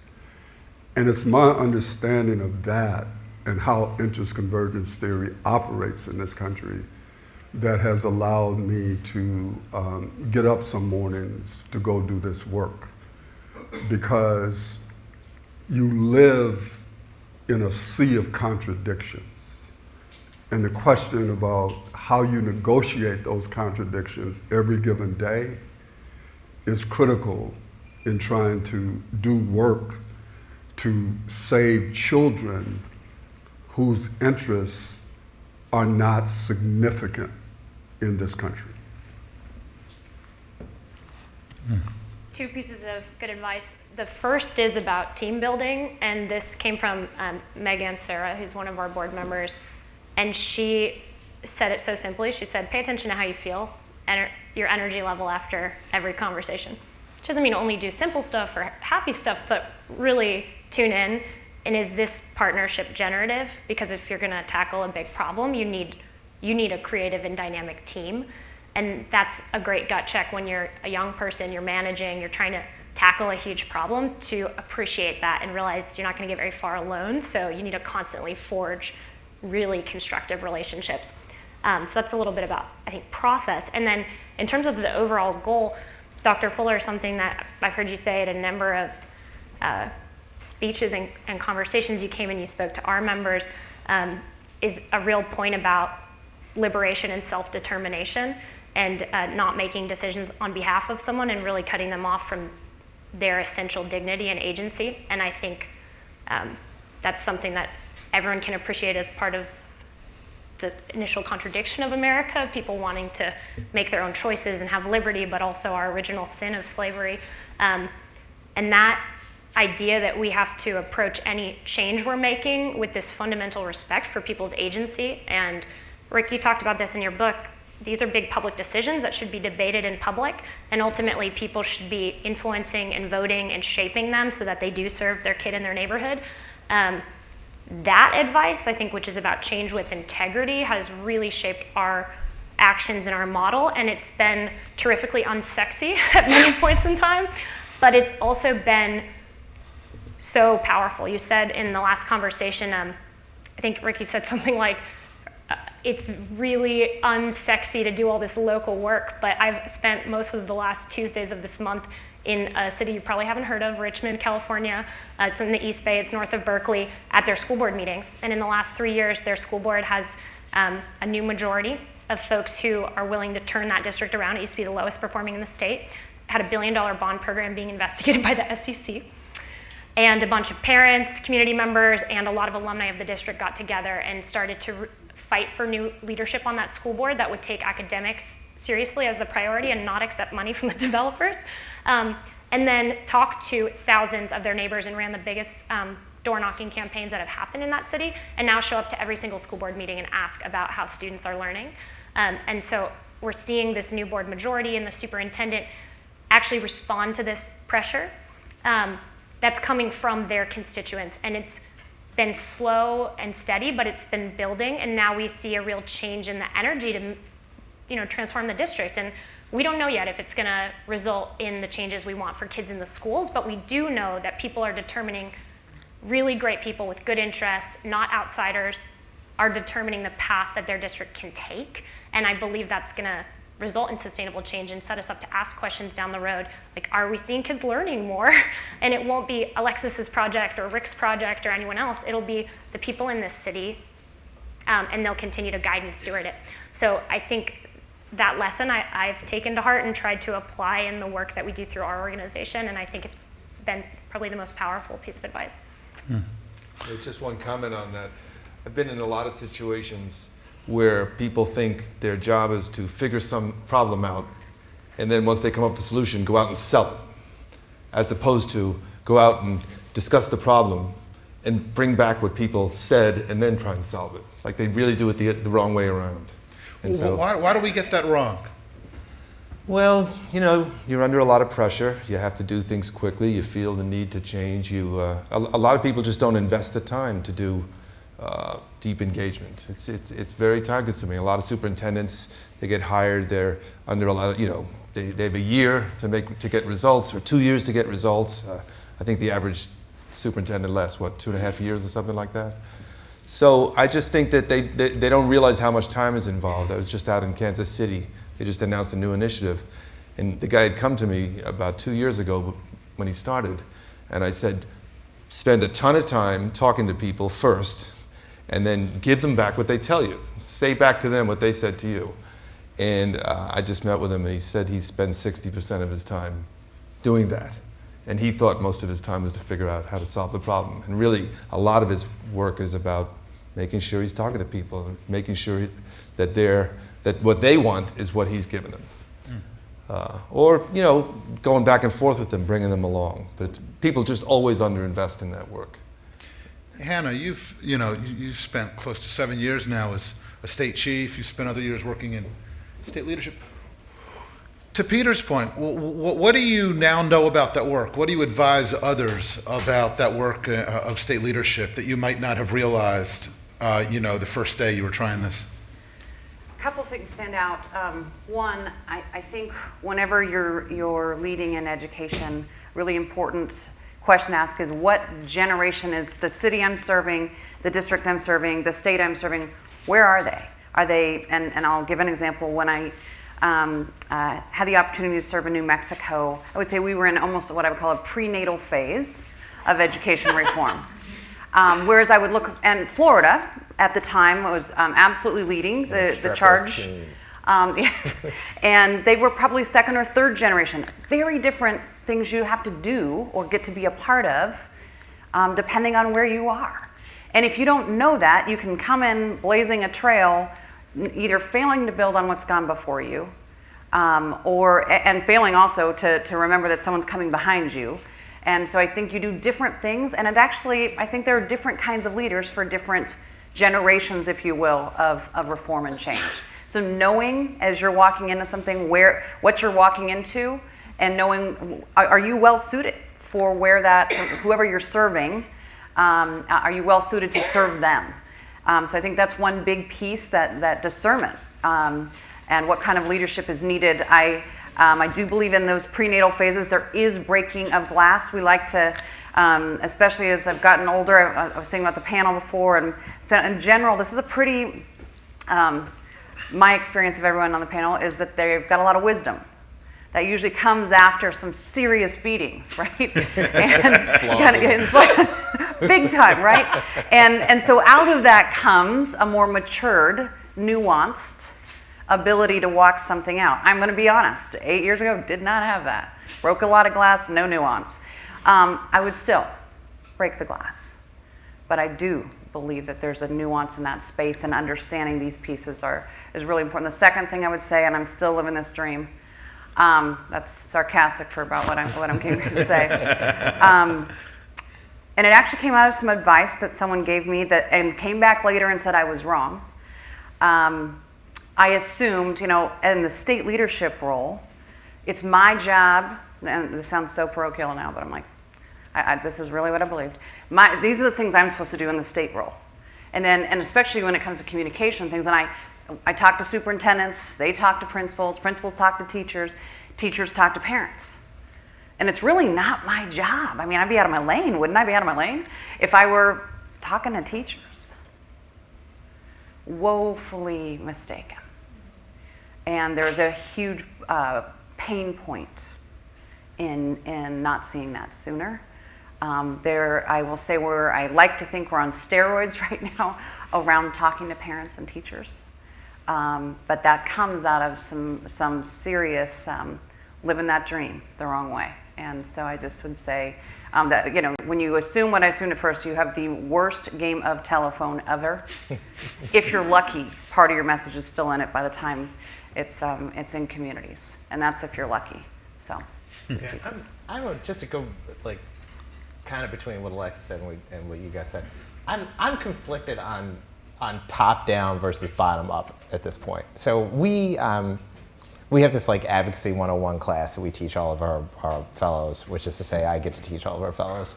And we're there's 4 ways you get things done. And the top 2 are what we call elite negotiation and social movements. And so elite negotiation is how you wish the world did not work, but it's absolutely how the world works, right? So it's like Frank Underwood,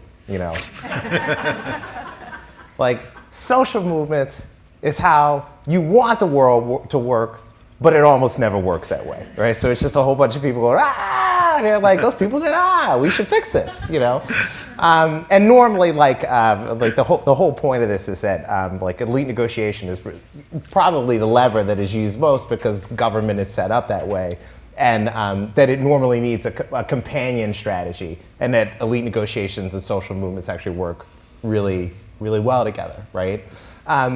But in my career doing this stuff, I've found elite negotiation far more effective, if not more right. If you actually wanted to get things done, fewer people, more control, faster timetable. It's a more ruthless approach in a lot of respects. It's harder to maintain, But the magic district where the superintendent is awesome and all the people are bought in and everybody's moving together. That's like a unicorn that shits rainbows. It's just I don't know where it is, right? I haven't seen it, So I think both of these approaches, I think they really matter. I just don't think we've found the mix yet that still lets you act with the urgency that you need to fix big problems, particularly for kids of color. But that doesn't make people feel like they're abrogating all of their sovereignty, whether or not it's real or imagined. Howard, two questions. Answer either or both as you like. One is you've obviously, going back to your work with Polly Williams in the 80s, been on the forefront of trying to expand educational options for kids. But you also took about 4 or 5 years there where you were the first of the nation's non-traditional superintendents going into the system and serving superintendent in Milwaukee Public Schools.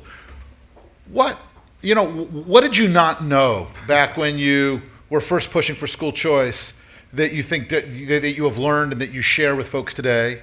Or what did you learn going into MPS that you might not have been aware of that colors the way you help people think about this? Yeah, well, the MPS thing, first of all, they probably should have made Debbie the superintendent instead of me, which was their mistake, because they had to change the state law because I had never been a teacher or a principal. So I went into the district, not married to anything in there. And, when you go in with the critique of the bureaucracy, it becomes much more difficult when you get in there and the bureaucracy are actually people. There's these people that you get to know, good people, who for years have tried to make a difference in the district. And so what I learned very early on, and I learned it because I'd been a superintendent for about a month, and a student went into my high school with a video camera in his book bag. And they had this program called Hard Copy, or whatever was the precursor to that. And so he videotaped, teachers reading papers at the desk, kids shooting dice in the back of the room, another teacher saying, "I'll slap your mama," kids getting up, walking out of the room. So they videotaped all this, right? So they called me, "Howard, we need you to come up to the school." And so I'm sitting on this long table, and I'm sitting in the middle, the union dude was sitting there, and the principal was sitting there. They mic'd me up on live TV, turned on this video, and then asked me what was I gonna do. And I said, I'm gonna fire these people. And my staff was in the back of the room going like this, like, man, you can't like fire nobody just like that. And that's when I realized that I was in charge, but I wasn't in control of jack. And so, so that was like a huge lesson, because I thought I was the superintendent and you could just do stuff. And so that was an immediate lesson. On the issue of parent choice, the thing that I've learned, and I said this the other day at Harvard, and it just continues to cease to amaze me, is all of the so-called progressive people who just agonize over giving poor people choice while they exercise it every single day for their own children. And it's amazing to me just how torn I am. I just don't know. I just can't figure it out. You know, these parents, you know, these poor parents, they don't know how to make choices. And of course, I want them to stay in the schools that I teach in so that I can keep getting paid so I can put my kids in private schools. But there's no contradiction in this. And I just find the level of hypocrisy around this issue to just be unbelievable to me. I mean, I get it, you know, because, you know, we got all of our political stuff in this and that. But for me, the idea that you wouldn't want to give poor parents some control over their own lives and control over money. I mean, I hear people say, you know, Howard, you should quit talking about throwing money at poverty, because that's not really the way to end poverty. Well, hell, actually it is. I mean, it actually is the way. And it's the same thing with giving poor people control over the flow and distribution of the money. People want poor people to be empowered, but they don't want them to have no power.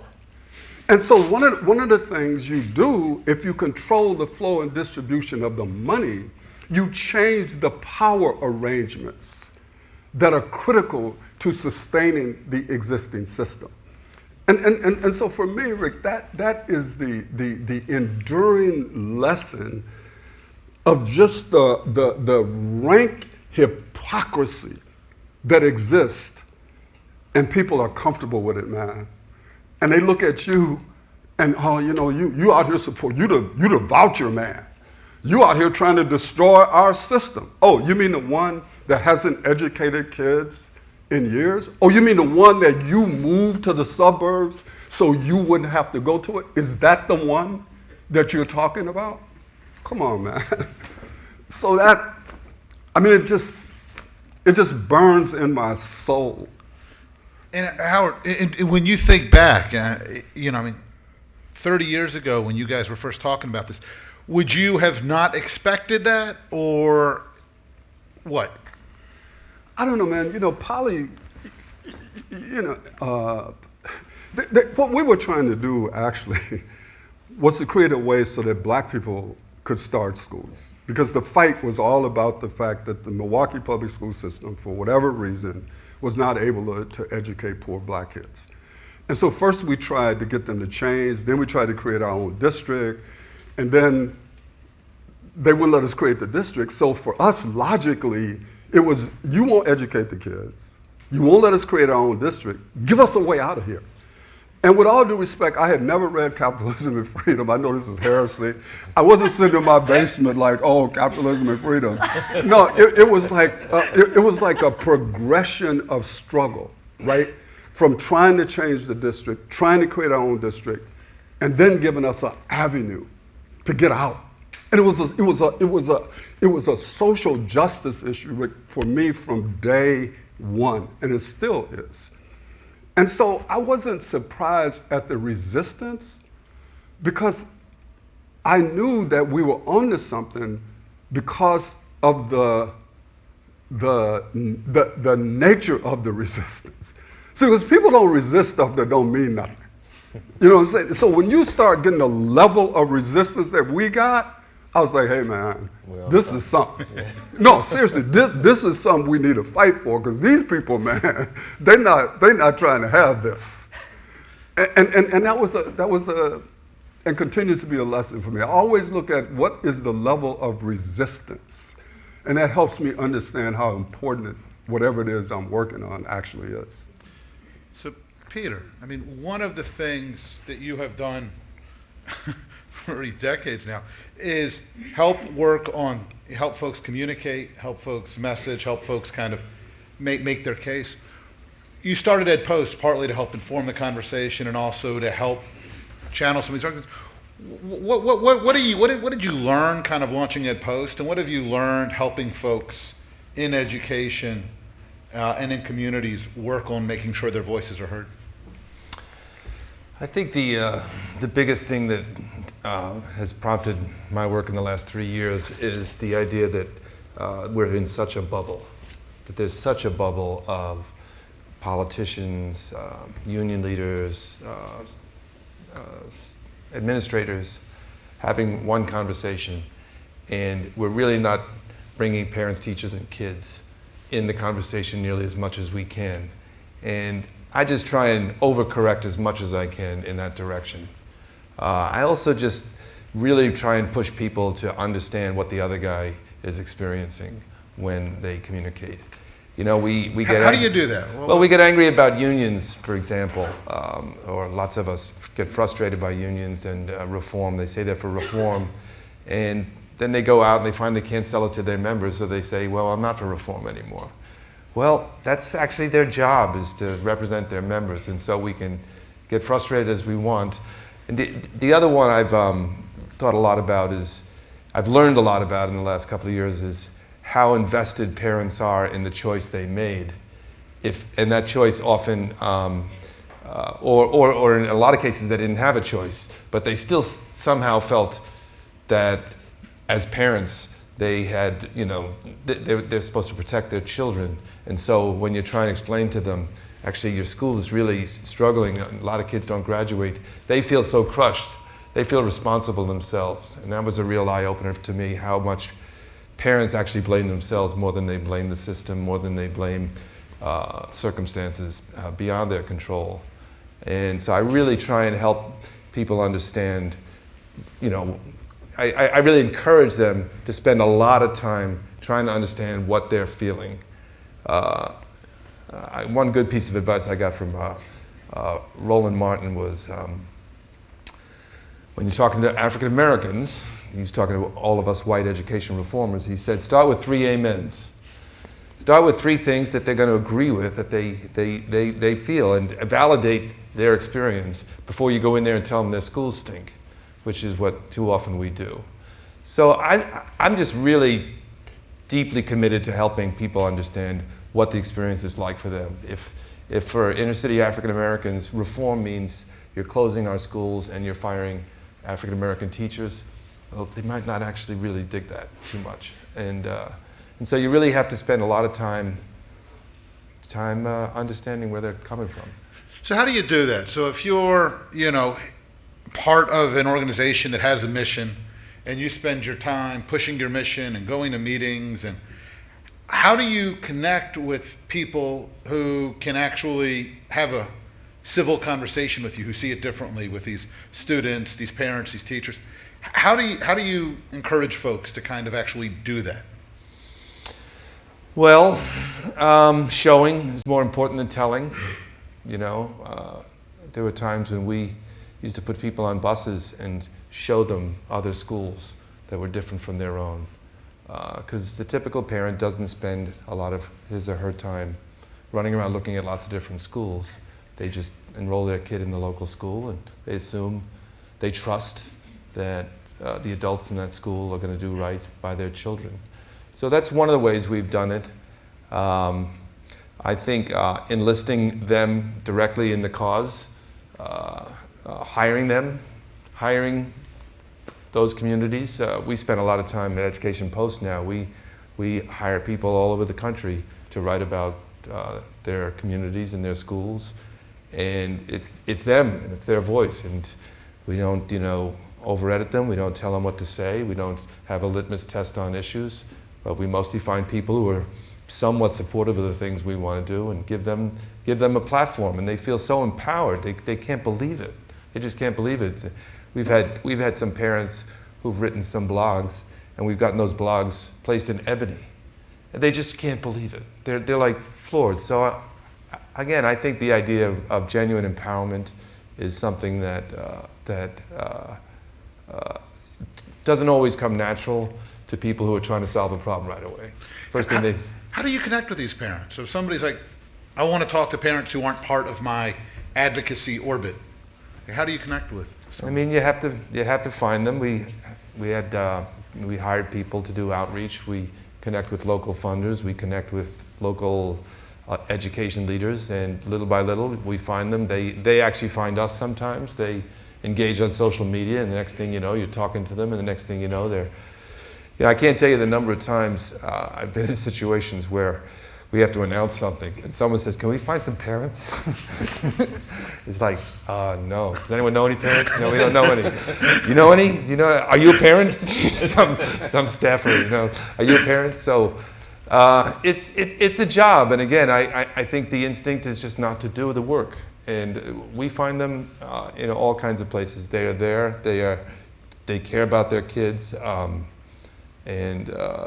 Like I said, I think people just continually underestimate how important it is, how hard it is, how much time it takes, and how much of a listener you have to be. I mean, one of the reasons I really liked working with Arnie is because he was a good listener.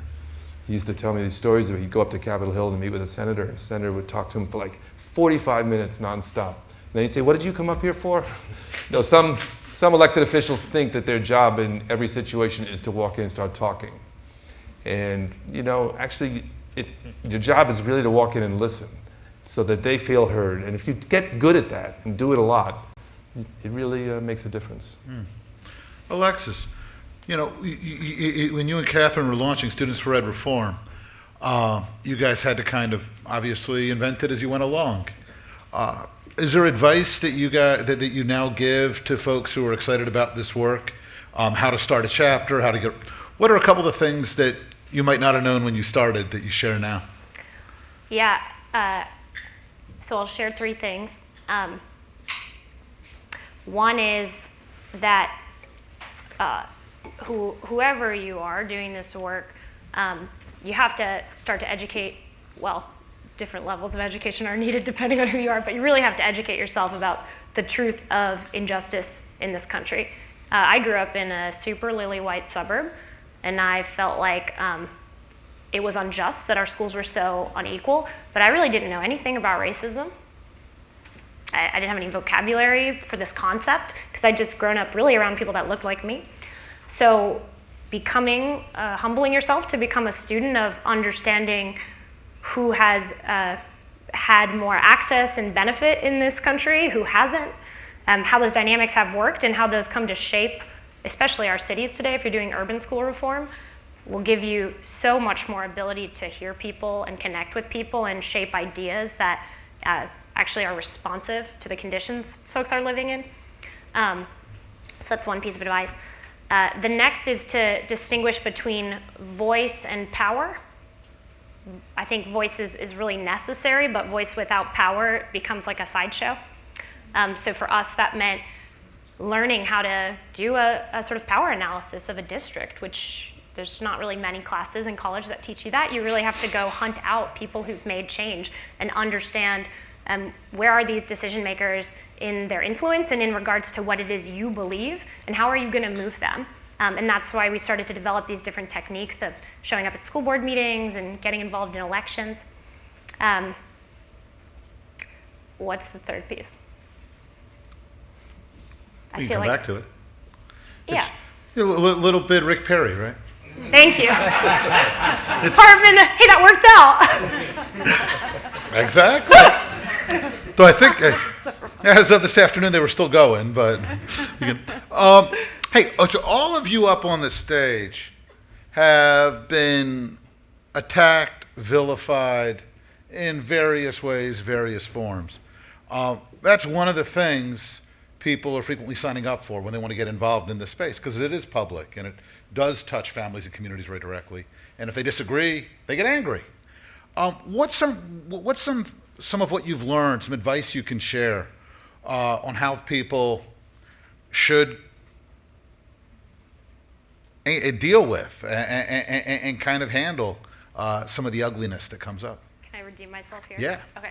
So the third one came back to me, Okay. which is, I think when you're thinking about who is this constituency that's going to fight for these changes, if you believe that's necessary and you don't have the sort of top-down means to get these changes accomplished, you have to understand that people care about their kids and they care about education in a really beautiful way as like this accelerator and platform for human potential.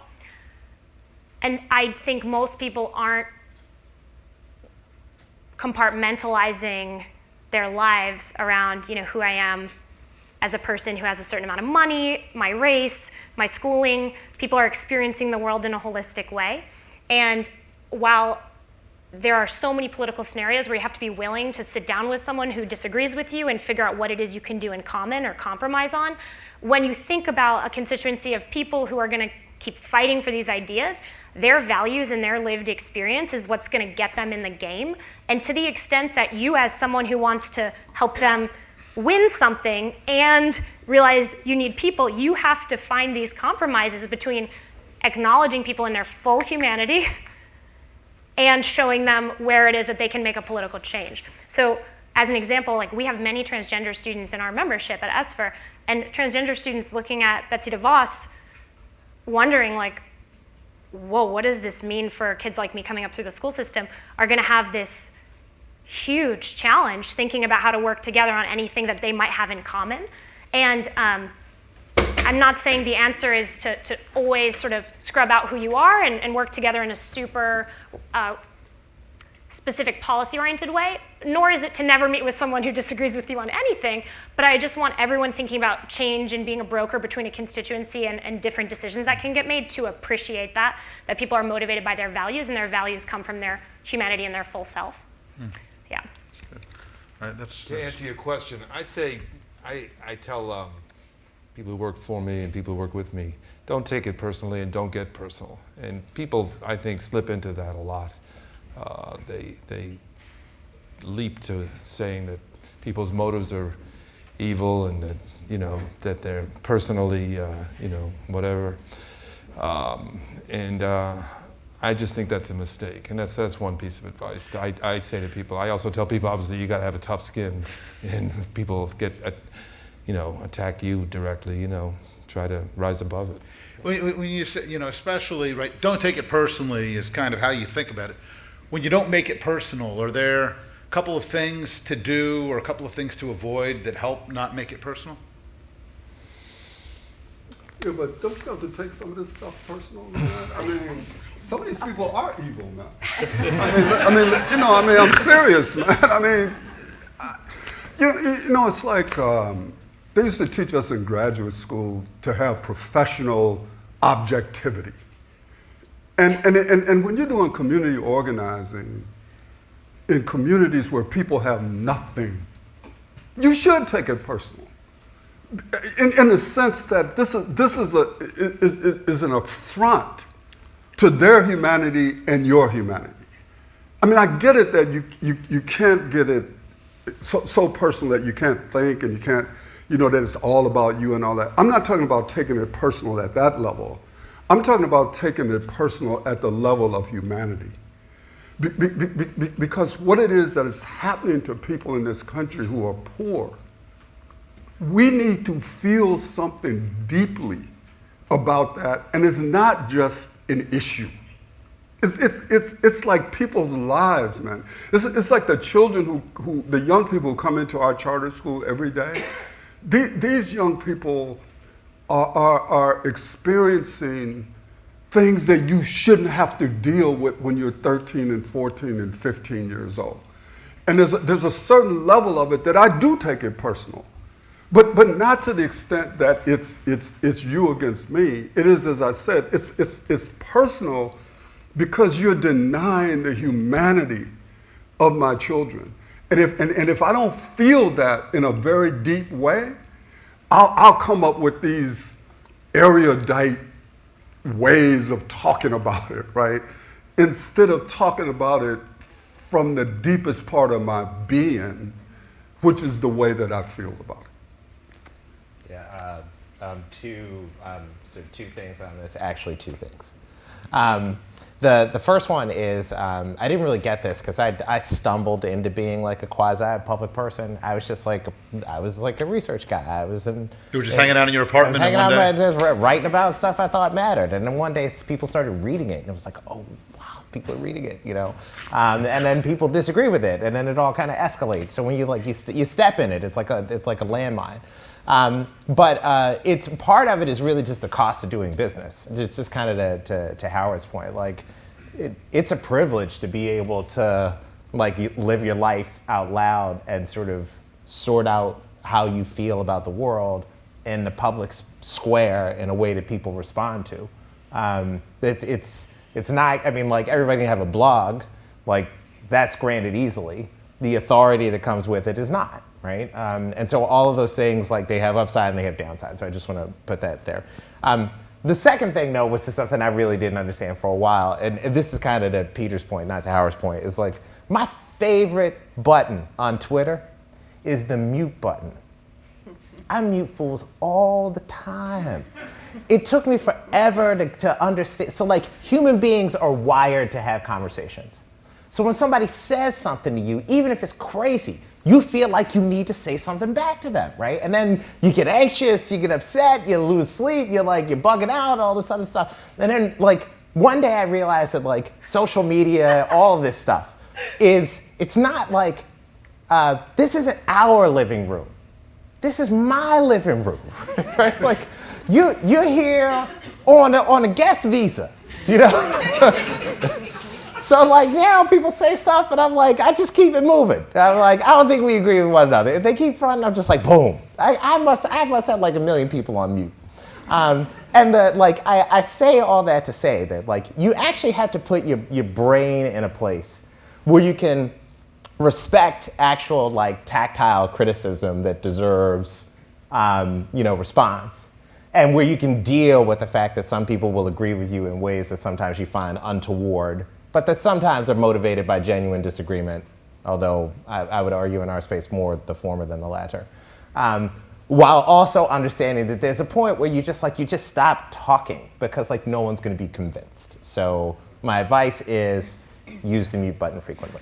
But see, I get it. And I want to try to make sure I'm making a distinction between some of the stuff that some of these fools say to you, and you go, "Oh my God!" Like, but, you know, because I already told you, man. I learned from you. Yeah, I don't care, man. Like, but what I'm saying though is at a deeper human level, right? We can't become so professionally objective that we really don't feel the pain that people are experiencing. That's the part of it. So Hannah and Peter, I'm curious, like, so especially when you're doing this in Washington or you're doing this in a state and you're in a government role, I mean, it's easier for Howard to just kind of let it fly because he's speaking as Howard. If you're handling communications for the U.S. Department of Education, if you're a state chief, how do you walk this line that Howard's talking about between being, personally offended by what you see as wrong, without going into places that are destructive?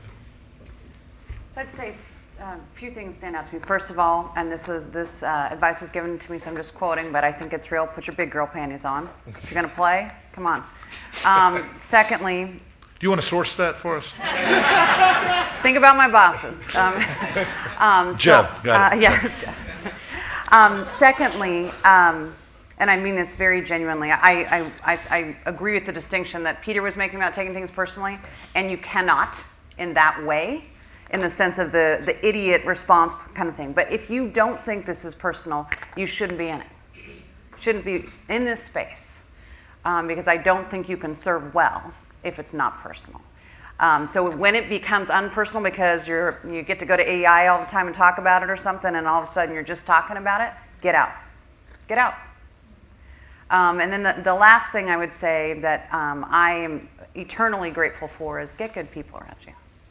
No one can see everything. And when you're getting that crap kicked out of you, it is going to get you personal every now and then. And so yes, mute button, but get perspective. Get perspective. And the last, I said 2 or 3, it's 5. The last thing, I'll never forget, I was traveling. I was traveling around the state, and I was in Hagerman, this really small town in New Mexico, and I walk into a social studies classroom, and I get to meet Dink. Dink has been teaching social studies for 35 years. She looks me straight in the eye, dead serious. There was no joking in this moment. She says, "You do not have horns." And I mean, it was like this moment, I'm like, I know, and I actually did say to her, I said, actually, I just put them away for the day. And we sat down, and her kids were actually out on break or something. And there is nothing like the power of being in the midst of, whether it's town hall where everyone's screaming, or a single moment in conversation where you get to be in it. And if you get to be in a way that you build instead of destroy, there's nothing like it. And so do not avoid the conflict, the pressure, the ugliness for self-preservation, and press in. I mean, it is worth, because there's nothing more powerful than being in those moments. And Dink and I have written probably 3 or 4 letters back and forth over handwritten notes, no email. And it came out of a 15-minute conversation. By the way, she closed with, "People need to know you care." Because I just found that out. And so I just would say that I think those pieces together matter immensely. Can I quiz you real quick too, and kind of make the question? So you and with all respect to Chris Cerf, who has 9 lives in the public relations space. I would say that you and Kevin Huffman and maybe John White and I think Joel Klein to some extent are the only people who actually had long tenures in chief spots that started out hot and kind of cooled down. What do you? Because I remember when you first took the job, it was not good. And then it got better. That's how he said it. Yeah. So what did you do? What happened? Because now New Mexico seems fairly temperate compared to when you first took over. I call it warm and fuzzy at this point compared to the starting point. Full disclosure, it took 4 years to get confirmed in my state, so it was not a warm and fuzzy start. I do believe it took me way too long to see the importance of some of the things I've talked about around people, and I don't think committees are important. I think people are important, but I will say we're launching a student advisory. We've launched a teacher advisory. These are not just hey, pro forma, let's sit down once a quarter, vote something, we'll do it, move on. These are relationship building and opportunities. And I was awfully late. And I thought I was engaging, but I told you my paradigm about superintendents, principals, so I would say that was a big piece of it. I also think walking out under pressure, your passion, commitment, and your personal belief over time does win people. And often folks in my seat don't get the time to walk it out, because over time you get to, are your intentions real or aren't they, right? And the hard part about these positions is you usually have a clock ticking, and you have this deep sense of urgency, which I really believe in. And so you go, to the wall, and often you don't have the balance of both. Can I say one last thing, though? I know I'm talking a little long, but I just want to say one of the things I worry about in this conversation that we're having here today, and a lot of these conversations, and I don't know what the balance is, but I said it earlier, and I don't say it arrogantly. There was glass that needed to be broken. And I feel like sometimes we're like, hey, don't be going and breaking the glass. We've learned way too much to do it like that. And I do, however you want to frame it, there are things where it's just ugly and tough, and you got to do it. And I don't know what that balance is perfectly, but sometimes I don't want to be an apologist. I want to be humble and acknowledge we didn't do it perfectly. I made many mistakes, but I never want to say that I don't believe in the baseline of the awesome opportunity in New Mexico, and it wasn't pretty early. You're right. I mean, Peter, you and Secretary Duncan took a lot of swings from various directions. And to Howard's point, I mean, you guys are doing stuff that you believe passionately in. So how did you decide when, how to respond to these attacks? When do you take them personally? When do you How do you make those decisions? Well, Arnie, obviously, worked for Arnie back in Chicago for 7 years and then 4 years in Washington, and I kind of still work for him, really. I still work with him a lot. He was really sensitive to certain things. If somebody called him a liar, or if somebody said he lied, that would be something that he would direct us to very explicitly address. But if somebody just said he was wrong, or if people were just saying that he's a tool of billionaires, or just the kind of stuff that is always out there, that's just the stuff that he never worried about.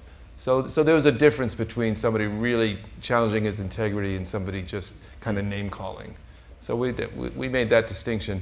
One of the other, I was going to answer your earlier question, which I'll do right now, which is that I think one of the big things that matters for people like Hannah and Michelle Rhee and Chris and people who are doing the work, Mike and all the charter leaders, is validation from others. And what's often missing in the reform space, and this is explicitly something we've tried to provide, is when somebody's taking heat, that nobody stands up for them. They're all alone. If this charter company has got a little scandal or something, all the other ones are like, see ya.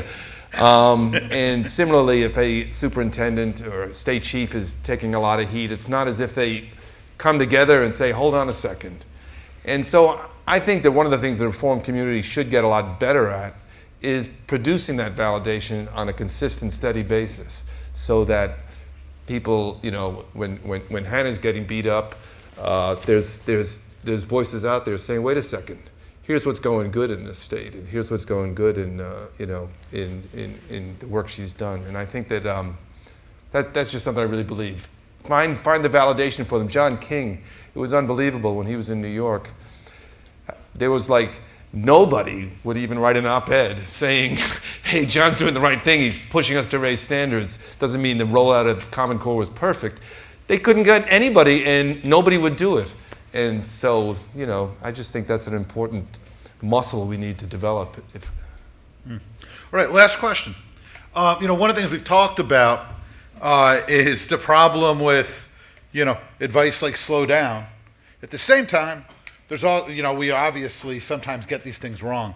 So when you're talking to somebody, Alexis, let's start with you. When you're talking to somebody who's excited to try to make a difference, who's passionate about the work, how do you help them think about when is patience a good thing? What's being appropriately patient? And when you're telling them, hey, we're just going to kind of not get around to fixing things forever. How do you help them think about that? I would say in terms of the demands that schools function and teach students to be literate, numerate, critical thinkers, ready for college, and safe, very urgent demand.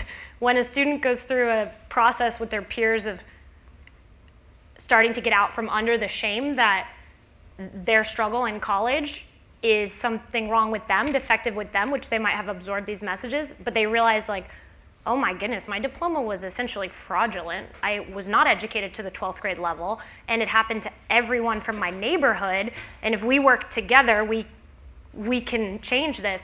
That switch from often a sense of shame and depression to agency, it's like a sublimation, it's incredible. And once people get to that place, their urgency to call on the people in charge of these systems to make better decisions it's like a fire, and it's really powerful.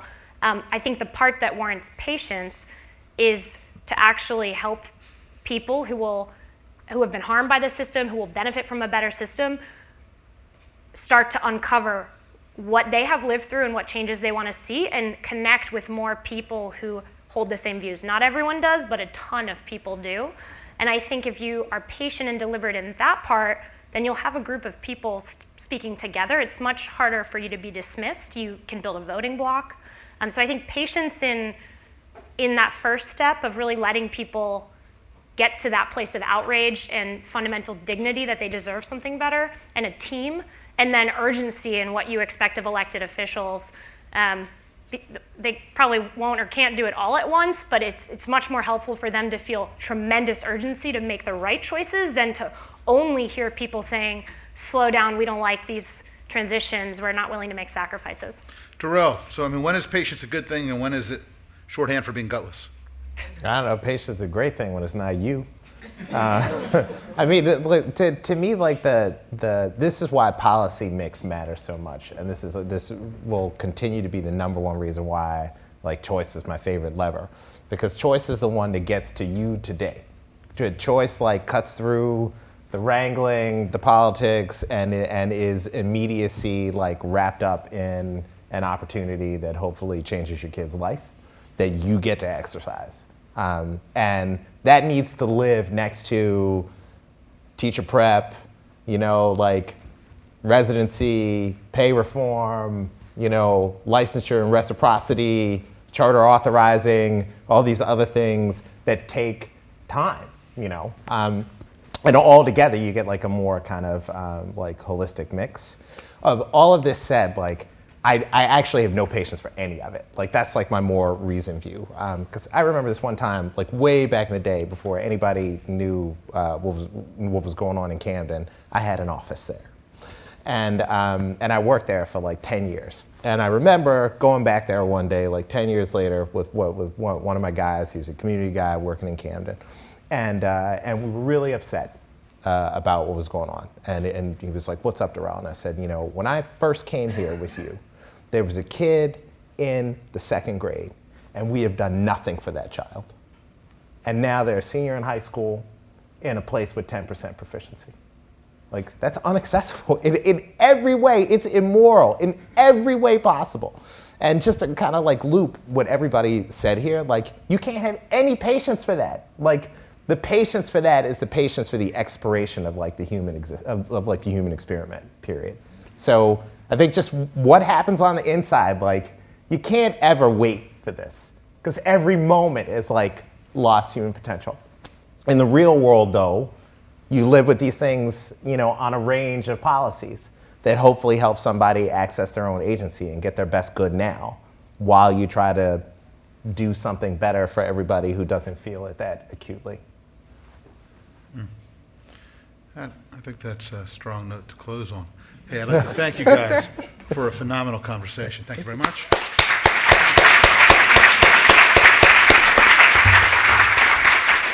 I'm going to turn it over to my friend and colleague, Gerard, to take us out.